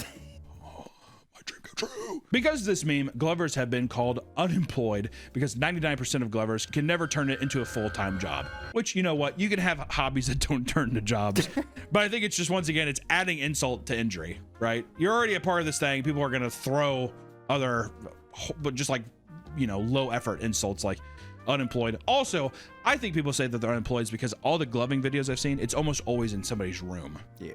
Which I think is easier to read like they're in their parents' house. Though they might try to undermine them, glovers will do anything to show off their devotion to their craft. One glover showed that he constantly practices by performing certain tricks while washing his hands.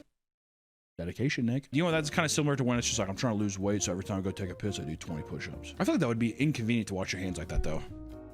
Yeah, you're not really washing your hands very well. He gets pissed halfway through.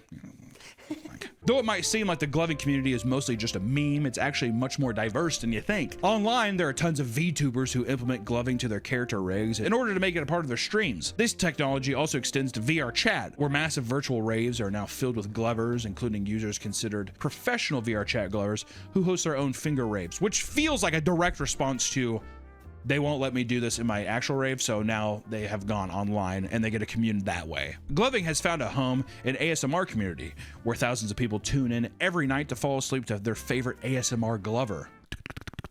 What if the ASMR is him doing the music? Oh, that makes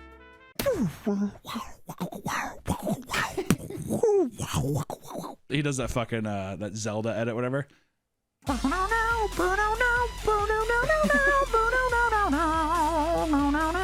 Remember that shit was huge? Yeah. That's definitely some Glover music right there. If you're wondering what makes gloving ASMR different from regular ASMR stuff, it's usually performed by older men, and the sounds made coincide with the hand movements. Gloving ASMR is also the gateway to gloving hypnosis. Since most people who are at raves are on hard drugs, they can become totally entranced. According to one man, it's not really hypnotism, and rather a frequency alignment due to movements, music, lights, and the viewer's mood at the time. That leads to a higher state of consciousness where one can truly see their imagination. I feel like I just went into Willy Wonka's factory. Oh yeah. Sick. In the tunnel. Turn it off, Willie! Regardless of what you call it, there are glovers that devote a large part of their careers to only making hypnotism content. They've even come up with specific moves that claim can be used to hypnotize friends, and some offer classes where you can learn to glove and master these so-called hypnotic techniques. Nick, can you hypnotize somebody? Is that real? If you believe it. Your mom says she was hypnotized. I don't even want to talk about my mom with this. My mom so fully believes that in hypnotism, it's insane. But I think it's just because she wants to. Yeah, she wants to be hypnotized. But even then, is she just doing what the guy says, or is she actually in this like state? That's what I'm saying is I feel like she just enjoys this idea so much that she's like, you know, wiggle your nose. Okay, that's good enough, I guess. Or whatever, yeah. Blink your eyes. You know, like, are you just kind of following along because you're just like, I was under a spell, but really you were just following instructions? Usually almost everything, it's like when a guy's like on a morning show, almost always the people will come out afterwards and be like, yeah, he told me before the show to like just do what he says. Or you see like people like smiling or laughing because they're trying not to like, because it's silly, right? Those who watch this content claim it truly works and praise it for helping them sleep. A viewer described his experience stating, quote, "It's like getting a head massage, and my eyes were watching a colorful animal performing a mating dance." Another claimed that they were so transfixed they thought their hands were a bioluminescent creature. See, all this sounds so horrifying. Who are you? And most of the gloving community stays online because it's much easier to connect and it's a lot safer. Glovers are few and far between in the real world and are more often attacked for their art form. One person claimed to have walked into a 7-Eleven and looked over at a hot dog roller only to see a random guy practicing finger rolls while watching the hot dogs cook, which are also coincidentally rolling. Huh? Nice. Maybe that's where you got the inspiration. Oh my God. How long was he standing there too before the guy came in? That's what I want to know. Hours. I've been here for 4.5 hours. As a glover himself, he walked over to the hot dog roller and began to perform his own moves. Realizing what was happening, the other guy started to bust out his own moves, right? So now they're gloving together in a 7-Eleven by hot dog stand. Do you think they're like, because you know how they have aisles? If this does not lead to gay sex, I'm going to be very disappointed, okay? If this does not lead to full-on gay sex in the back of his Toyota Paseo, I'm going to be devastated. After their gloving battle ended, they taught each other some moves and then went their separate ways. Luckily, nobody was degloved that day. I'm telling you. Oh. The full story is not told. Someone was degloved that night. I think someone was, or they were putting on an extra pair of gloves, if you're talking about. Yeah. They put on some safety gloves, and they had gay sex. Though it may seem silly, gloving means a lot to a lot of people, and many are very sentimental to the hobby. Many have claimed that gloving and its community have gotten them through rough times in their life. Others say it's just straight up saved their lives. So, at the end of the day, I think it's a fucking awesome thing for a lot of people.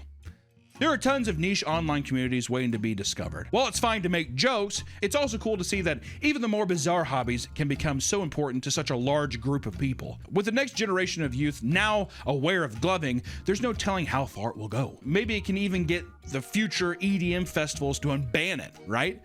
But if you're interested in gloving, I say give it an honest try. whatever you do, avoid getting degloved at all cost. We will see you next time, guys. And hey, also stay off LSD and all the hard drugs because it'll hurt your brain. Bye! Or stay on it. Or stay on it. I'm not your dad.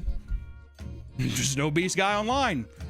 Do what you want. I don't care. Welcome back to the Papa Meat channel. How you doing? How you doing? Coming in sundown because today we're going to be talking about some of the world's dumbest lawsuits. You know why I wanted to do this video? Have you seen that video of the lawyer who is being sued or he's being questioned by the police for like fraud or something? He's like popping mysterious medication the whole time and he's like insulting everybody in the room. Have you never seen that? No. It's crazy. Put up a little clip of it. It's insane. You should watch the video. It's fucking crazy. Objective form. For continuing to obstruct and not answer any of my questions. Objective form. You cannot object. I just did. But the legal system is a wonderful thing. It protects the rights of people and holds wrongdoers accountable. In most cases. I would even say in some. I mean, rarely. Rarely. How often? Yeah, so let's say it's rarely. There's obviously good things to come out of it, but at the same time, how often have you seen things where it's like the justice system has failed on this day? We could update it. We could do a little, we could tweak it. Definitely. It's crazy how there's still some people serving like jail time for weed. I can't believe it. 20 years in jail for weed. But How is it possible that you're serving jail time for weed, but then like, I don't know, pedophiles or something like that? If we're gonna go that archaic, if you're a pedophile or something, it should just be like your dick and balls cut off. Castration, baby. And they slowly, then they get locked in a chair and they slowly push a knife into your head. Like it's a saw trap. That's justice to me. However, one thing goes without saying. If there's money to be made somewhere, people will inevitably abuse the system to do it. For every story of a person being irreparably damaged by a boiling cup of coffee, there's a person trying to sue a major corporation for much more dishonest reasons. Some of these corporations have a seemingly endless stream of lawsuits coming their way, and you can only imagine how ridiculous and easily dismissible they can be. So, come along with us as we uncover some of the pettiest and most absurd legal cases in existence. Which, another reason we wanted to do this is, if you've been on the internet over the past few weeks, it's quite literally impossible to escape the lawsuit between the rapper Afro Man and the Ohio Sheriff Deputies of Adams County, Ohio. This has been blowing up recently. Also, you like Afro Man? I like his one song. There you go. Most people know Afro Man from massively popular song, Because I Got High. While he's not often brought up beyond this one-hit wonder, he's recently seen a massive surge in popularity due to an absurd event that took place in August of 2022. Under suspicion of supposed kidnapping and drug trafficking, the Adams County Sheriff's Office enacted a police raid on his Ohio property. While he was out of town, they broke through his front gate, kicked down his front door, and aggressively searched through his belongings. Not only did they find nothing, they confiscated $5,000 in cash earnings he received from concert performances, something they eventually returned, but were conveniently $400 short on, according to Afro Man. All in all, $20,000 in damages were done. Luckily for Afro Man, the entire thing was captured on a series of security cameras placed all throughout his property. An officer tried to break and shut down all their surveillance systems, but the footage was already in their hands by then. He used this footage to create a viral music video for a song titled, Will You Help Me Repair My Door? Where he showcased everything to not only make it public and label them as crooked cops, but to ridicule them for desperately trying to find bricks of illegal drugs and kidnapping victims inside of his suit pockets, fridge, and CD collection. He took it further by making follow-up music videos for songs titled Why You Disconnecting My Video Camera? And the now infamous Lemon Pound Cake, which revolved around the portly officer that was filmed eyeing down the lemon pound cake on his kitchen counter. To be fair, if I can play devil's advocate for once, Nick, for once, the pound cake did look pretty good. I'd be doing the same thing. Yeah, my fat ass, as if I wouldn't go through. If we're already taking the money, dude, I'm taking a little piece. If we're already breaking down the man's door. If he's getting arrested, that cake's gonna go to waste, you know? Come on now, the door's open. It's gonna get all dried out. Might as well have a slice. Hey! All of these songs were going viral, with the original music video currently sitting at around 13 million views. This, alongside Afro Man's social media rants about the individuals involved, led to the deputies issuing a defamation lawsuit in 2023 on the basis of humiliation, ridicule, mental distress, embarrassment, and loss of reputation. What they didn't know is that the decision would lead to 100 times the humiliation and internet hate. The legal proceedings were streamed just this year, and the public witnessed Afro Man, aka Joseph Foreman, wearing an obnoxious American flag suit as he doubled down, stating every humiliating thing that took place was due to their own incompetence and wrongful raid on his property. And the worst part is that around this time, Afroman began releasing more and more music videos for targeting specific officers involved in the raid. His song Lick 'em Low Lisa was about Deputy Lisa Phillips and how she goes around town eating pussy like pizza. Ladies and gentlemen, you have to realize the creativity pouring out of this man is inspiring, is it not? Lick 'em down Lisa's awesome. Holy shit.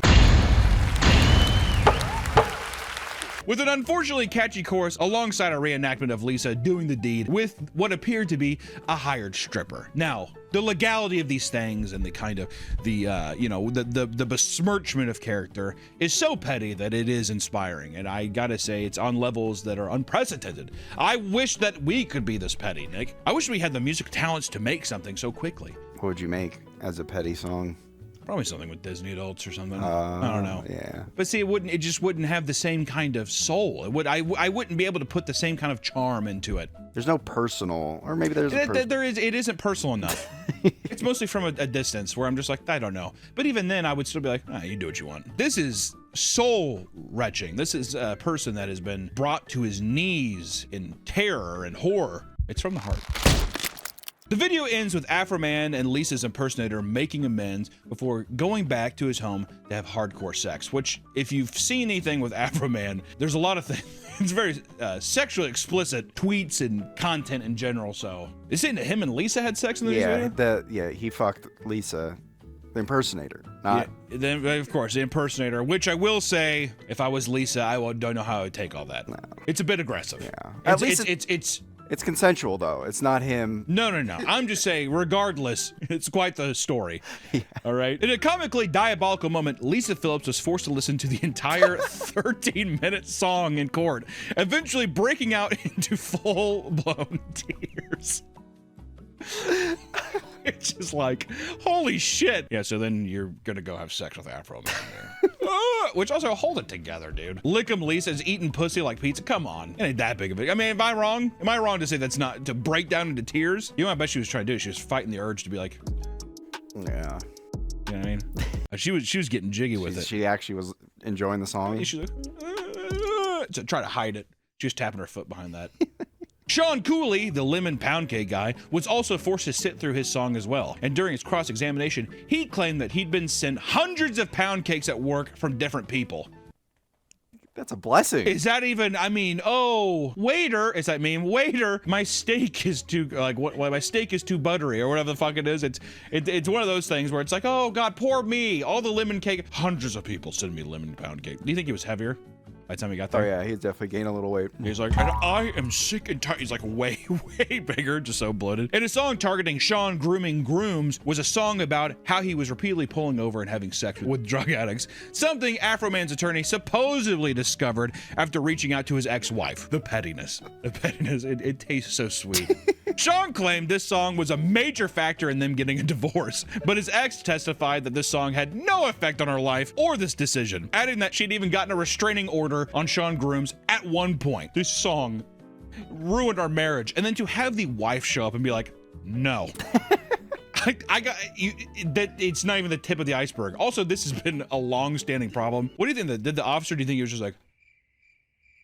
To be fair, she probably has a grudge against him, so you can't really, Listen, Nick, side can we take? I'm just saying once again that it's just funny. It ended bad enough to where even if she's lying, something happened. I like to think the video was the cause, or just him cheating on people, but he asked her. Him having sex with drug addicts it's like that video of that cop when he's just like, I got locked in the back seat with the girl, and it's because I was asking her for ID, so I was down like that. He was definitely having sex with a woman in the back of his car. Wasn't the whole thing he was about to have sex and then got locked?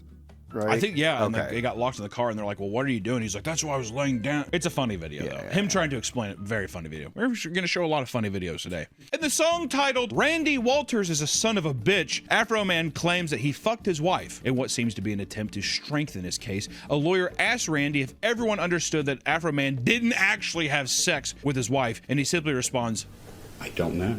Which is insane. Which only makes it seem like Afroman might have slept with this man's wife. I have no idea if that is a fabrication. Yes, sir. It leaned into the mic, too. I couldn't tell you. You mind clarifying that? She could have very well slept with him, yes. I would have just said no.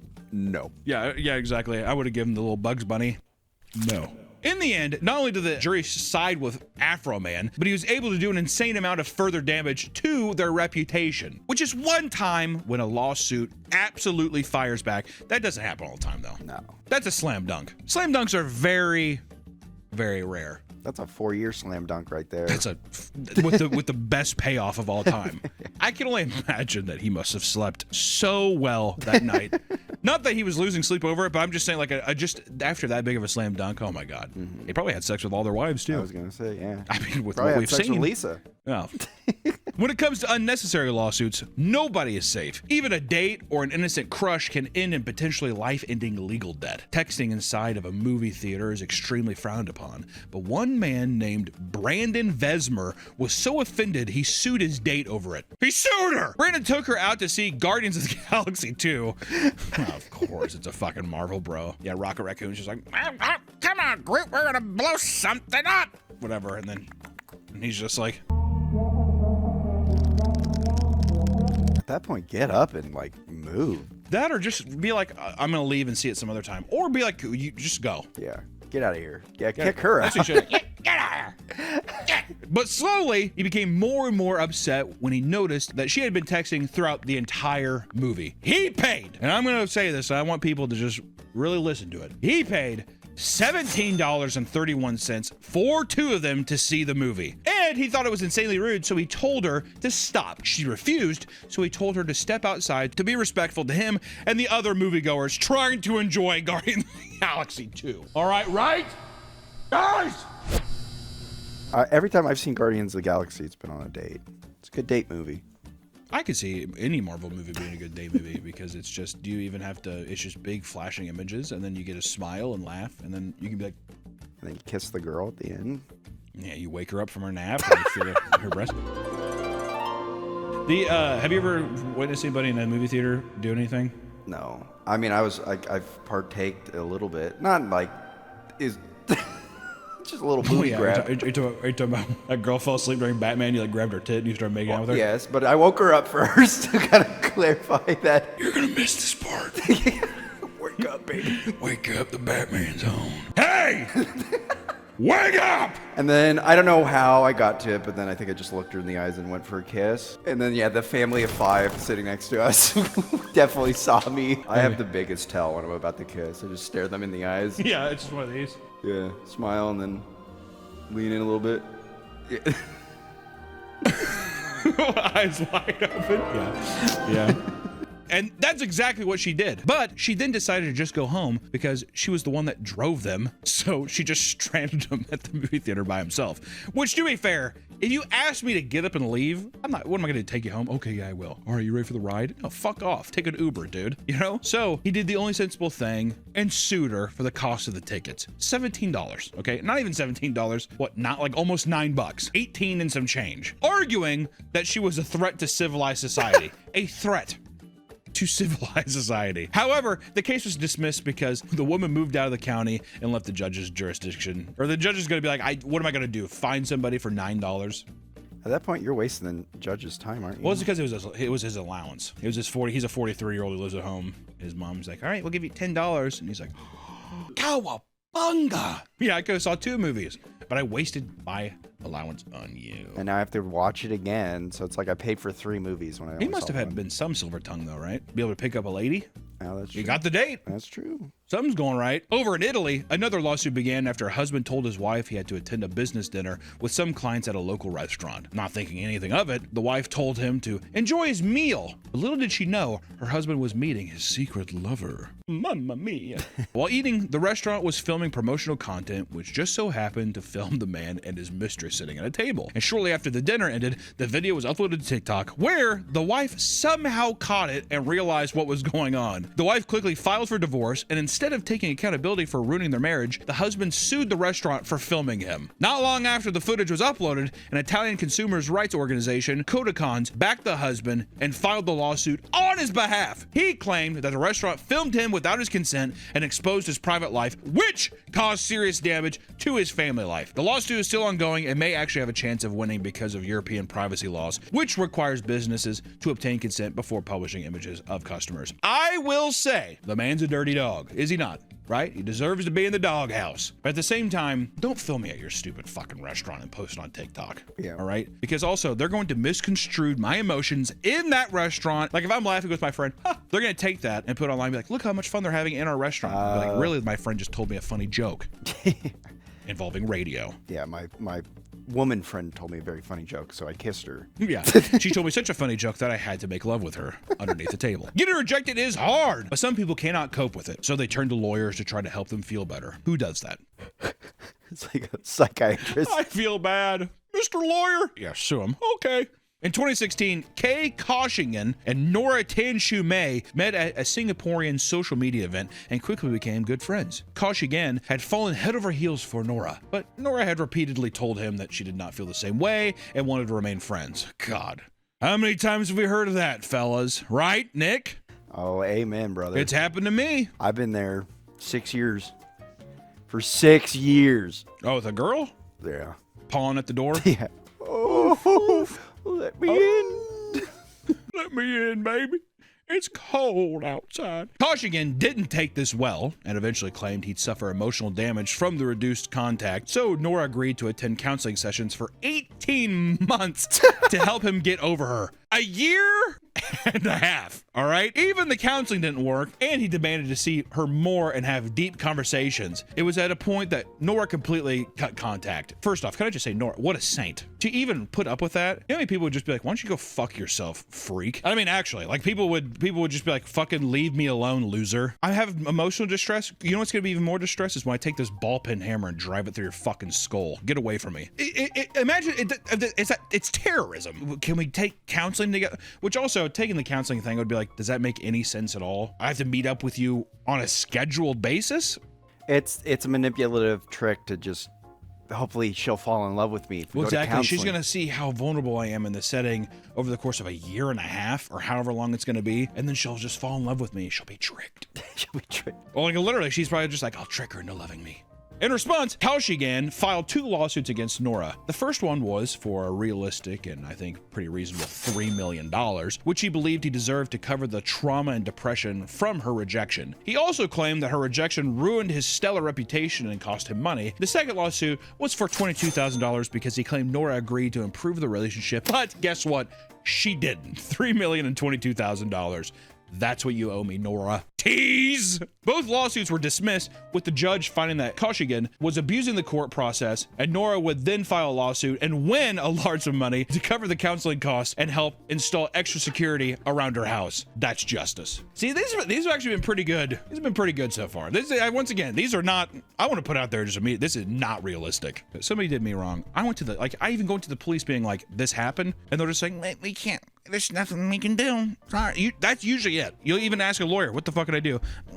I mean, not really a whole lot, sorry. That's about it. Many lawsuits are undoubtedly just desperate attempts at a payday and can be surprisingly petty. No.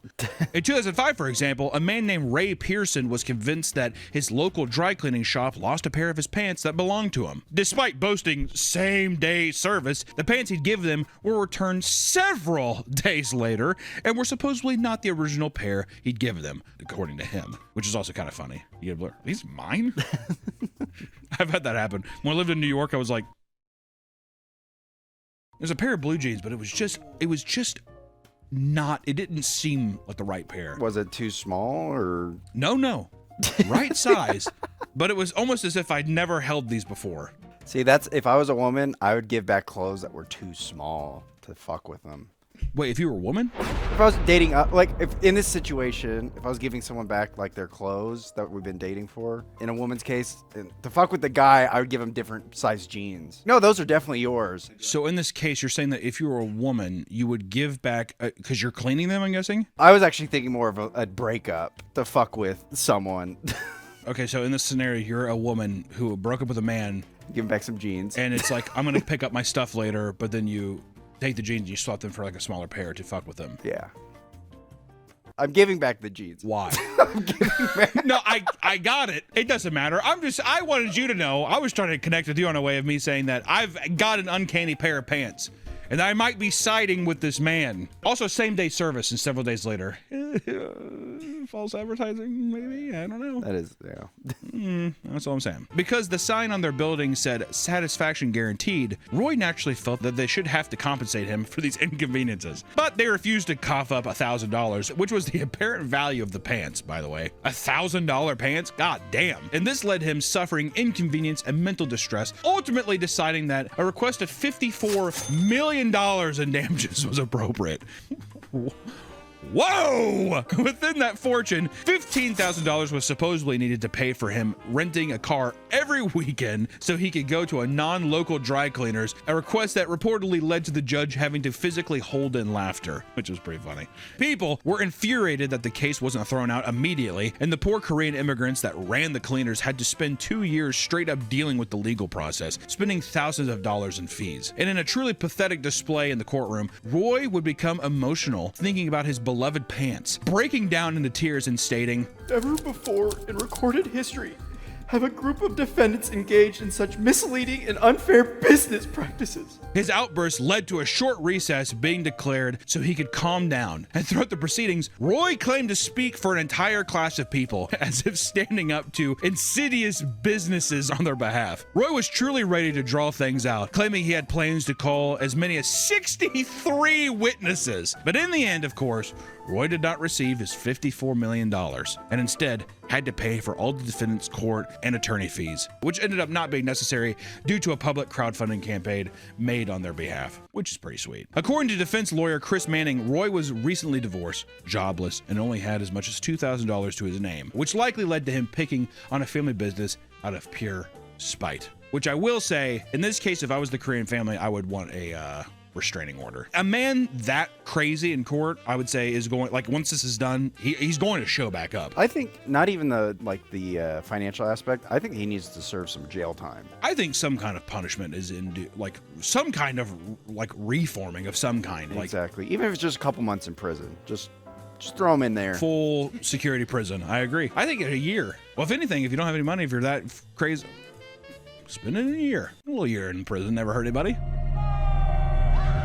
Not all petty lawsuits end in failure, however. In Seattle, one family was forced to pay a small fortune because of their dog's loud barking. Better watch out, Nick. This is what I was going to say. Did that send shivers up your spine?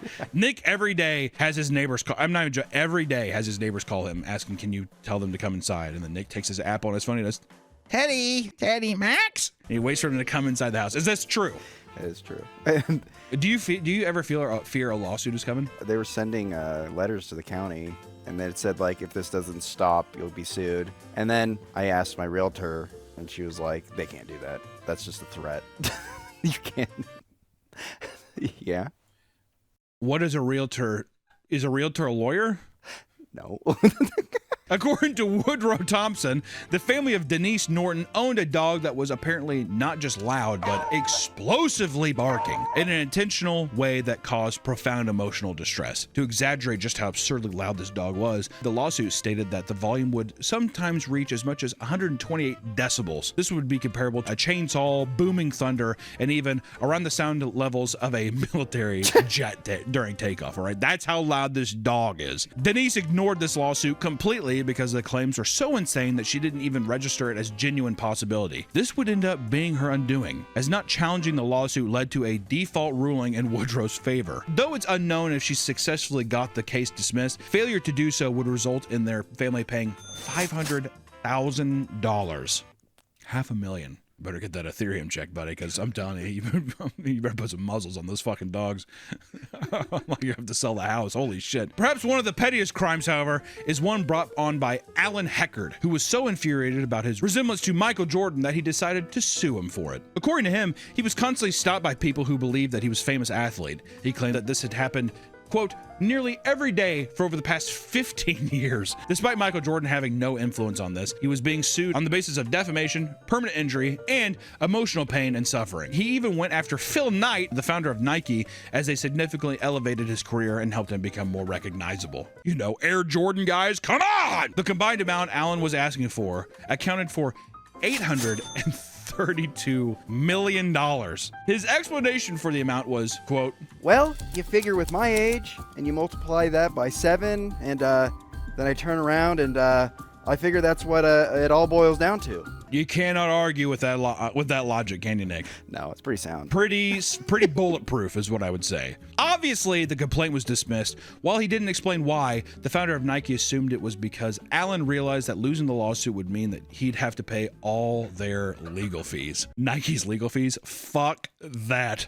Also, yeah, you do not want to fight Nike. You don't want to fight. Here, Hunter's tip. Hunter's tip. Hunter's tip. If there's a giant corporation, if you are wronged, you just take it on the chin and leave. There's no way. There is no way. They have infinite amounts of resources to make things to where you'll just be bled dry. Unless it's a cold cut case. Unless it's something where it's just so obvious and it's in your favor. Yes, but David and Goliath is a lie. Okay? A lie. Well, I guess actually the woman being burned by the coffee, that was kind of a David and Goliath case. I mean, even then, McDonald's did a huge smear campaign to be like, can you believe she got burnt by a little coffee? Was this bitch weak as hell? What are her legs made of fucking paper, stupid bitch? Get Ronald out of here. We're not going to see Ronald anymore. That's kind of what happened. Oh, Ronald coffee? Well, not because of that. Not because of that. But they were just like, hey, doesn't it seem kind of exploitative to kids? I thought it was because kids now grew up and they don't like the people you're now targeting are millennials.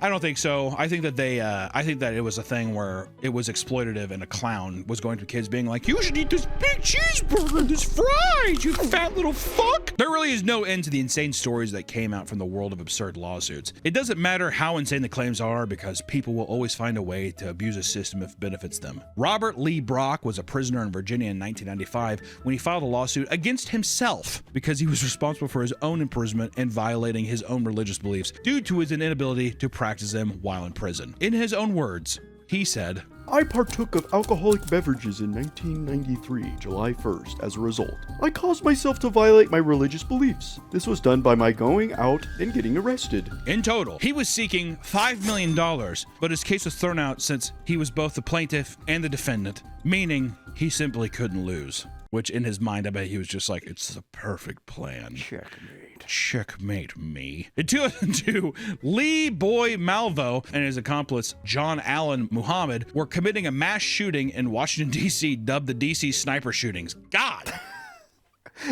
What? Both men would receive heavy sentences, with John being put to death in 2004 and Lee being sentenced to multiple life sentences. Years later, in 2011, Lee filed a lawsuit against several of the hostages he had taken during the 2002 shootings, claiming they didn't uphold their end on an alleged agreement. Lee said that while in his captivity, he made a deal with the hostages that they would help him hide from the police in exchange for their safety. Everyone agreed, obviously in fear of their lives, but he still got arrested. This left him feeling that they broke their side of the contract, so he wanted financial compensation. The judge never even considered the lawsuit and dismissed it because contracts based on illegal acts are unenforceable. In the 1990s, Pepsi began promoting Pepsi points as a way to give back to fans. Also, have you heard this the Pepsi Jet? Yeah. It's a good documentary, I think, on Netflix. That's about it. You should watch the Netflix documentary. It's really good. But to consolidate it, each time you bought a Pepsi product, you earned 1 point for every 10 cents spent. If you earned enough points, you could cash them out for a list of Pepsi merch in the Pepsi Stuff catalog, which was that was like a big thing in the 90s, like 80s and 90s. Like cigarettes companies did that a lot. Like that was a big thing with Marlboro. Marlboro, you'd buy a bunch of cigarettes and then you could get like a jacket, you could get all kinds of stuff. In one of the commercials, Pepsi showed a child driving to school in a Pepsi branded Harrier jet alongside flash text explaining how you could earn the plane for 7 million points.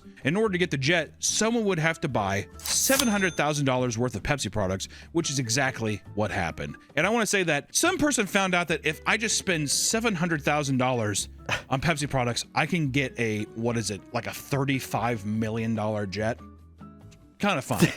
A 21-year-old college student, John Leonard, sent a $700,000 check to Pepsi and demanded that the plane be shipped to his home, which was over the course. He knew some like investor buddies. I think he had a rich friend, and he was just like, this is a crazy idea, and the guy lent him the money. He also claimed that Pepsi actually accepted the offer, and that's why he sent the check in the first place. However, Pepsi never sent his jet, claiming they never actually agreed to the deal. And in response, John took the soda company to court and demanded he receive his plane, claiming that Pepsi had broken its end of the contract. The judge would reject John's claims, saying that no reasonable person would believe that Pepsi actually intended to give out a real jet in exchange for soda points, which I think is unfair. Yeah, that is unfair. I think that you put it on the screen, everything else we're believed that you can get, and that's the, I mean, come on. Also, I don't know if they ever agreed to it, but they definitely were like, haha, nice find, that was funny. Here's some like drink coupons or something. The defense also argued that because John was so young, he could never be trusted with a fighter jet since he probably couldn't be trusted with the keys to his parents' car. Pepsi never cashed his check, so they couldn't be sued for fraud, and the two parties went their separate ways. Though John never got his jet, it wasn't really all bad. Just recently, in February of 2026, the Frontier Airlines allowed him to convert his 7 million Pepsi points into his 7 million Frontier miles, essentially guaranteeing him free flights for life, which is kind of cool, but at the end of the day, it was the principle. Once again, check out the documentary, it's really good. What I thought almost hurt them in the court case was they changed it to 700 million. Oh. After this, they aired it again. So it's like, well, you fucked up. You're admitting that was wrong. You know what I mean? Mm-hmm. I don't know. Listen, guys, there's inherently something hilarious seeing the kind of person that genuinely thinks that they can get away with some of these lawsuits. I mean, they're just so stupid, some of them. And that being said, when targeting much smaller family-owned businesses, the mountain of legal fees that come with even frivolous cases can be a nightmare, no matter how much of a fraudulent lawsuit this is. People who go out of their way to sue anyone they can for the chance of potentially striking it rich are evil people that take advantage of a system that should be focused on helping people that are actually in need for help. But, you know, when there's money involved, people will always try to find a way. Isn't it right, Nick? Oh, yes. Watch your dogs. This whole thing got me scared for you. Are you frightened slightly after listening to this? I'll actually just defend myself instead of ignoring the lawsuit. See, that's true. You'll go at it head on. You'll take her down. You'll take whoever's around you. You'll take them down. Exactly. I'll say, who is this? Which neighbor?